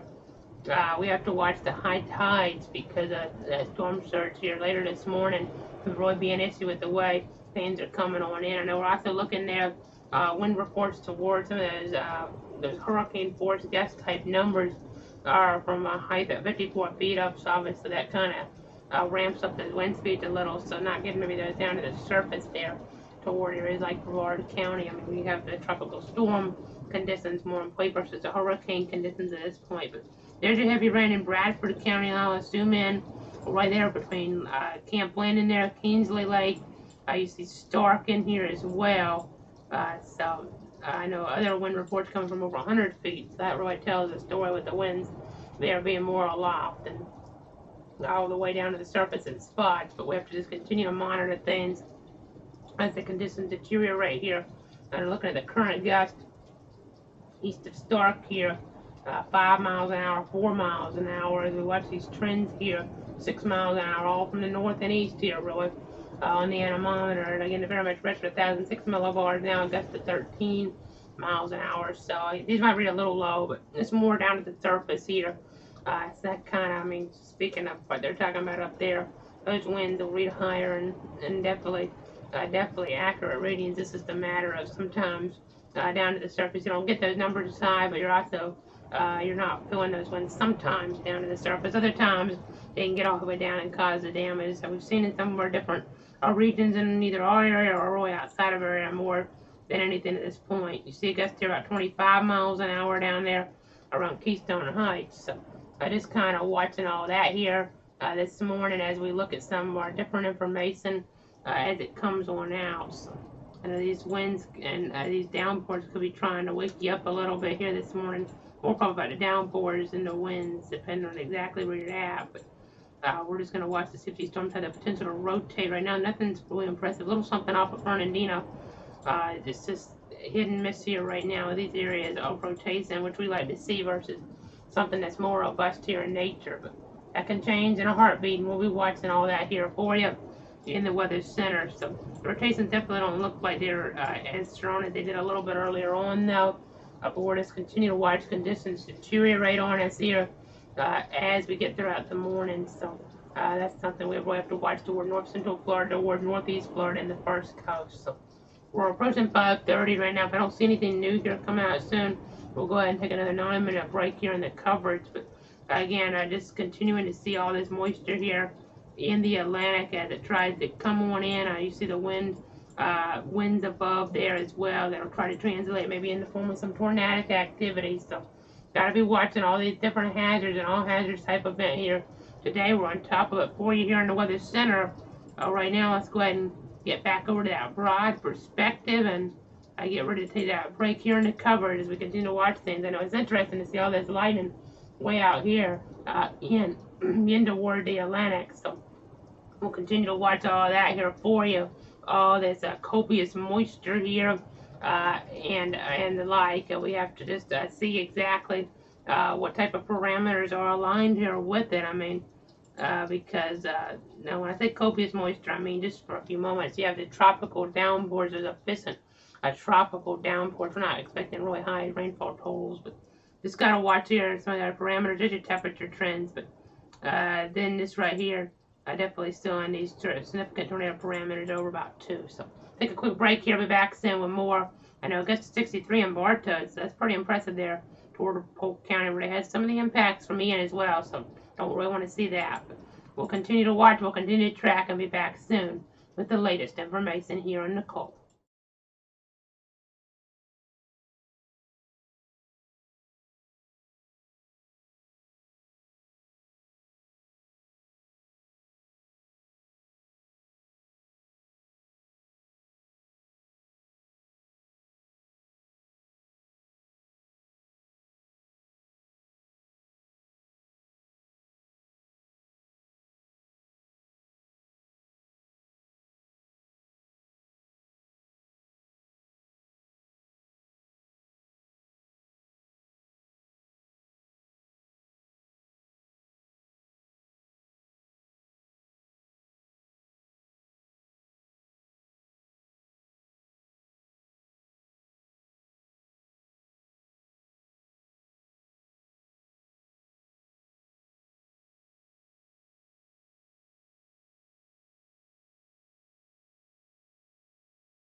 This is a clouds weather alert. Tracking Nicole. Meteorologist Casey Cloud back here at about 5:40 on this Thursday morning, tracking Nicole. A tropical storm now. It dropped down from that Category 1 status it had there at landfall in the Vero Beach area in Indian River County there around North Hutchinson area there, North Hutchinson Island there about 3 a.m. or so. But let's go ahead and say you other information here, a graphical display, because I know our update from 4 a.m. did drop this down in our stream. All of our descriptions talk about it being a hurricane, but if you're just tuning in, it's now down to a tropical storm here now, technically, but it didn't change the impacts all that much. I know tropical storm warning in place for many areas here across the state, and even into Georgia, South Carolina as well. The movement west-northwest at 14, and that minimum pressure there, 981 millibars. I know we didn't actually have necessarily any updates there here past 4 o'clock on the hour. We were talking about that earlier. They're now every 3 hours. Again, we had those hourly updates for a little bit, but harder to really discern things with that center of circulation and that eye. But I did get a gust there, University of Central Florida there, UCF at about 518, 56 miles an hour there in Central Florida, and getting an update, a couple updates actually on that tornado threat. It seems like it may be starting to develop on us here just a little bit. I know Andy and Yeti there with the National Weather Service in Jacksonville saying they're starting to see some attempts at low-level rotation east of Daytona Beach with a more unstable shared low-level air mass of the next convective band. So there could be an increased tornado potential the next couple of hours there in toward that area. So let's go ahead and see what we're talking about there on our other mode. I can kind of see that on here as I get a first look at it before I pop it on up. Actually, I'll pull up the Melbourne radar because I think it'll even give us a better perspective on that. Yeah, definitely is giving us a little bit clearer view there on the angle that we're taking. So you can see some greens and reds trying to come together. They're pretty bright in nature here. I know right now we're seeing that sunrise there at 6:49. We're right now at about 5:40 or so. So we might start getting some instability in play. You're not going to see the sun necessarily, but the instability here could start to come in play, and that could be a factor. I know a gust here recently, about 21 miles an hour, kind of shook things around here a little bit outside there in eastern parts of Bradford County. So definitely watching these areas of rotation here. They're not really strong, but they're there. And we got to be monitoring them as they get closer toward the coast here. You can see some greens and reds trying to come together. And an update from the Storm Prediction Center on this. So they talked about how there might need to be a small area that gets put under a tornado watch. So let's go ahead and go to our source now. They're circling this area here saying that there's some initial signs of weakly organized convective structure beginning to approach the coast. So looks like it's on the northwestern tip of the arc of convection, producing some lightning. Let's see if we see the lightning here. I don't see it on this mode at the moment, but definitely got to be watching. Definitely potential for some electrical energy in there, and that could be a sign of some strengthening. There's also cooler cloud tops there. Mode. Let's try our satellite mode here. Just have to watch here because of that could be an indication there of some development. So I know we could have some greater buoyancy there, and that could move up there and inland over the next couple of hours. It's possible weak brief tornado develops, but it's a conditional risk that depends there. According to the Storm Prediction Center, in a weak supercell structure developing first and likely over the adjacent waters and moving westward into the immediate coastal areas. So have to watch that here very carefully for our coverage area. So could have that threat here this morning. We'll just continue to watch all that as it does develop. Got to have multiple ways to get alerts here. Have multiple ways to be alerted for these tornadoes that could evolve on us here. Again, nothing really tight now. That is a little bit something to watch there as we're looking ahead there, maybe potentially closer to areas there between the Flagler-Lusa County line, maybe as we're getting right toward that line is what I'm talking about. So we'll just have to continue to watch here and monitor this situation here.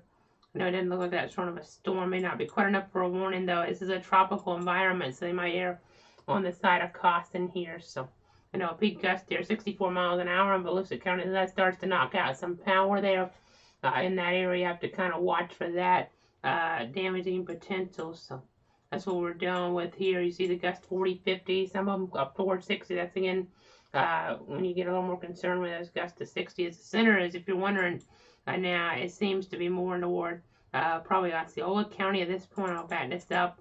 Here, kind of watch the spin from earlier. It's not exactly where maybe it looks like because things are a little disorganized and it's about the lowest pressure point. But getting gusts there, 63 miles an hour, Orlando International Airport. So gotta be watching there for that. You see in Orlando itself there, gusts there could be a little bit higher right now as I go back to radar because we have some of those heavier downpours trying to get that wind down toward the surface. So gotta be watching all that here. Gotta be watching these winds along the coast. Mayport, this is a new one. Gust there in the 50s there at the Mayport Naval Air Facility. So gotta be watching that. So you can kind of get an idea what we're dealing with here. You can see off of the coast again these areas of rotation up to just see if they kind of come to fruition here as we get closer to land. Gotta remember to be ready to take those tornado precautions. That means interior room away from windows, putting as many walls between you and the outside as possible. And then we also got to watch here for those high tide points here as we get later on in the timeline, that storm surge threat, because we've talked about it already with 3 to 5 feet values, which has probably been the storyline over the last couple of days.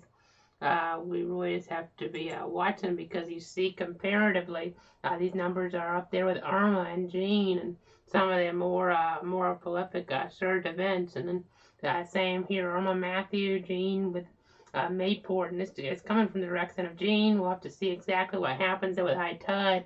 Some of those factored a little bit different here in this scenario as we're getting an update now from the Weather Service there in Jacksonville. They're talking about a small couplet now with weak rotation coming into Fernandina Beach. It's now got a 66 mile an hour gust in the Marineland area, peak sustained wind at 49, but there's a lack of low level instability, but a low tornado threat certainly.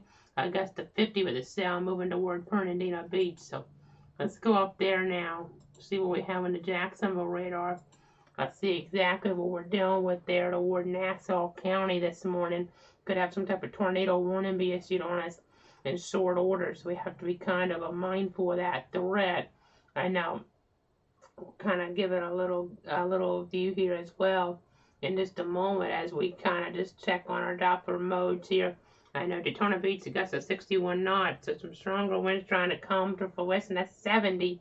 That's when we really start to have the power outages mount potentially if that's over a more widespread area. So we really have to be careful with that when we have those winds get up there a little bit stronger here potentially. I know just watching our different areas of rotation here, some lacking factors, some factors that are there.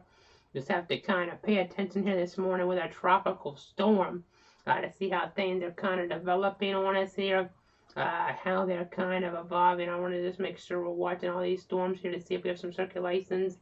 I know I got 56 miles an hour on Flagler Beach. That's where you start losing some power. So make sure you're charging up your devices. Make sure you're charging up your devices this morning. There's a couple. Oh, wow. That's definitely about the strongest thing we've seen here. That's getting stronger. I know I'm losing my voice here a little bit, but that's getting stronger here as it gets closer to the coast. So we have to be mindful of that. You can see here we may need a tornado warning pretty soon here for parts of Nassau County. So let's go ahead and put up those tornado precautions now. We'll go ahead and put up those tornado precautions as this is a nasty situation that we're dealing with. We'll go ahead and get those on the screen so you guys know exactly what to do if we get our first tornado warning here from Nicole. All together, it could happen here in just a few moments. So they're starting to get more 50, 60 mile an hour gusts there now along the northeast Florida coast, according to the Weather Service. That could start to ramp up that power outage potential, power outage potential. So again, when we have a tornado warning issue, that means if we get one here in a moment for Fernandina Beach area, you want to seek shelter inside that sturdy building. You want to get as many walls between you and the outside as possible. And you want to think about protecting yourself from that flying debris by putting on a bicycle helmet. That's very important to do that in these type of situations here, these type of circumstances. So let's go back over here right now. Well, look at that. It kind of faded away a little bit on that last scan. It's still there to some extent, but there is that lack of instability. So that's why they were kind of holding off maybe to issue a warning. I'm zooming in because it's moving pretty fast there and zooming out. But you can kind of see it go behind me first, but then to go west now and we'll see what happens. This may fade away. There's still some gustier winds here coming in the picture. Got to be paying attention to that. Got to be watching that potential. Again, we're just going to be monitoring things here in the weather center. I want to see there's some other areas of wind enhancement there for sure. We're just going to keep on monitoring things.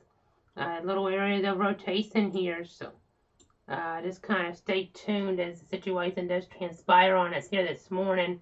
Again, you can just see here we have some different areas here of wind enhancement, so we got to be watching these. We got to be watching that surge potential. We got to be watching the wind potential, the tornado potential is what we're talking about right now. The rainfall threat, the flooding threat isn't as big from the actual rain itself, but some areas could get 3 to 5 inches. Other areas more like 2 to 4 inches. You know, we'll just be kind of watching the different rain gauges here across the area today. So we're just monitoring the situation here. See if they're talking about this rotation weakening here in the chat in just a moment or not. I mean, it looks like it to me that it's weakened pretty good. It's still setting up a little bit though, so we'll just continue here to watch. Just continue to watch here in the weather center. So just continue to bear with me here as we continue to monitor things, get these latest updates in there from the National Weather Service, from some of our different partners here this morning. I know we're just trying to see exactly what is happening there, but when we start getting those higher gust reports, that means a knocking out of power starts to become a little bit more widespread in nature. So let's go ahead and go to our power outage.us mapping here. Again, we'll go ahead and see this. This is the update about 5:30. I'll go ahead and refresh this for you. You can see the number just went up a little in that latest update, just a little bit later on there in the timeline. Next one following. You can see a few outages even in Columbia County now at 790 customers. Nassau a little over 1,000. Volusia there over 7,000. So we're starting to see a number increase. Nothing extraordinary, but still noteworthy. Brevard County over 50,000. Indian River County about 9,000. St. Lucie County about 4,000. Martin County about 6,000.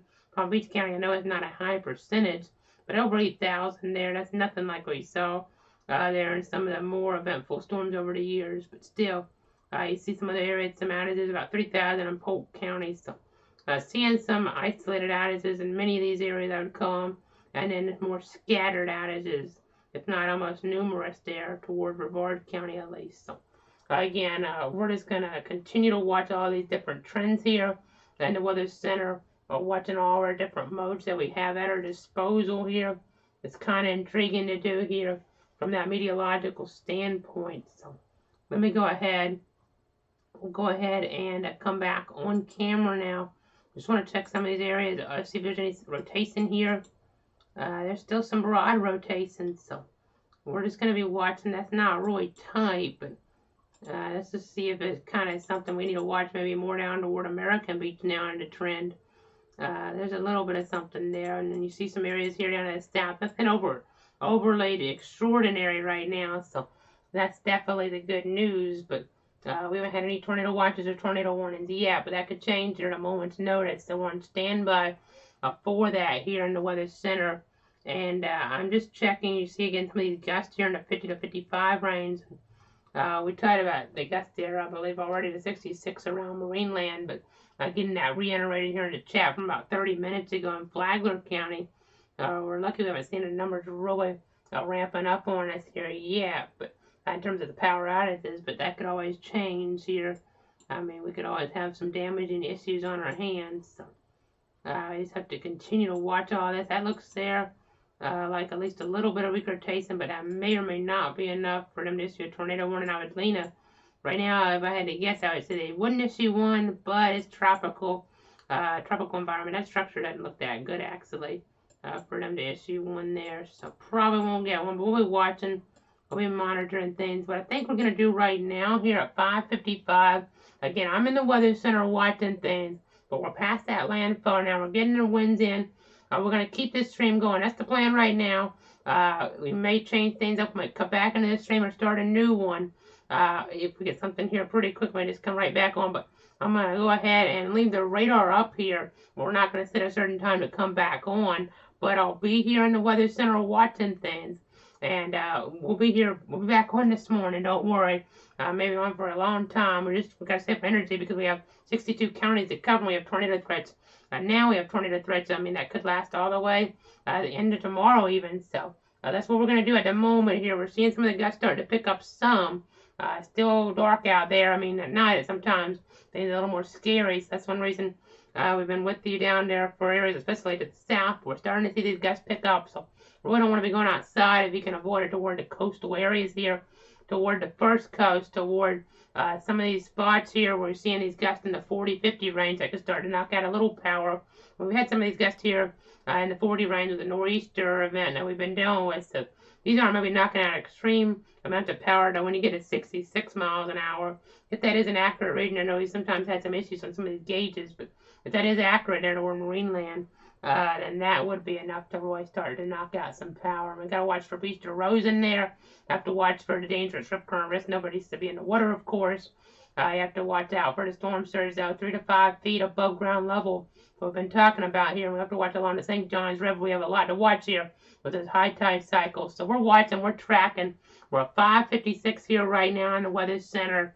I think unless we see some rotation here, and I mean, I've done this before, and we get something, we have to go right back on. So don't go anywhere here.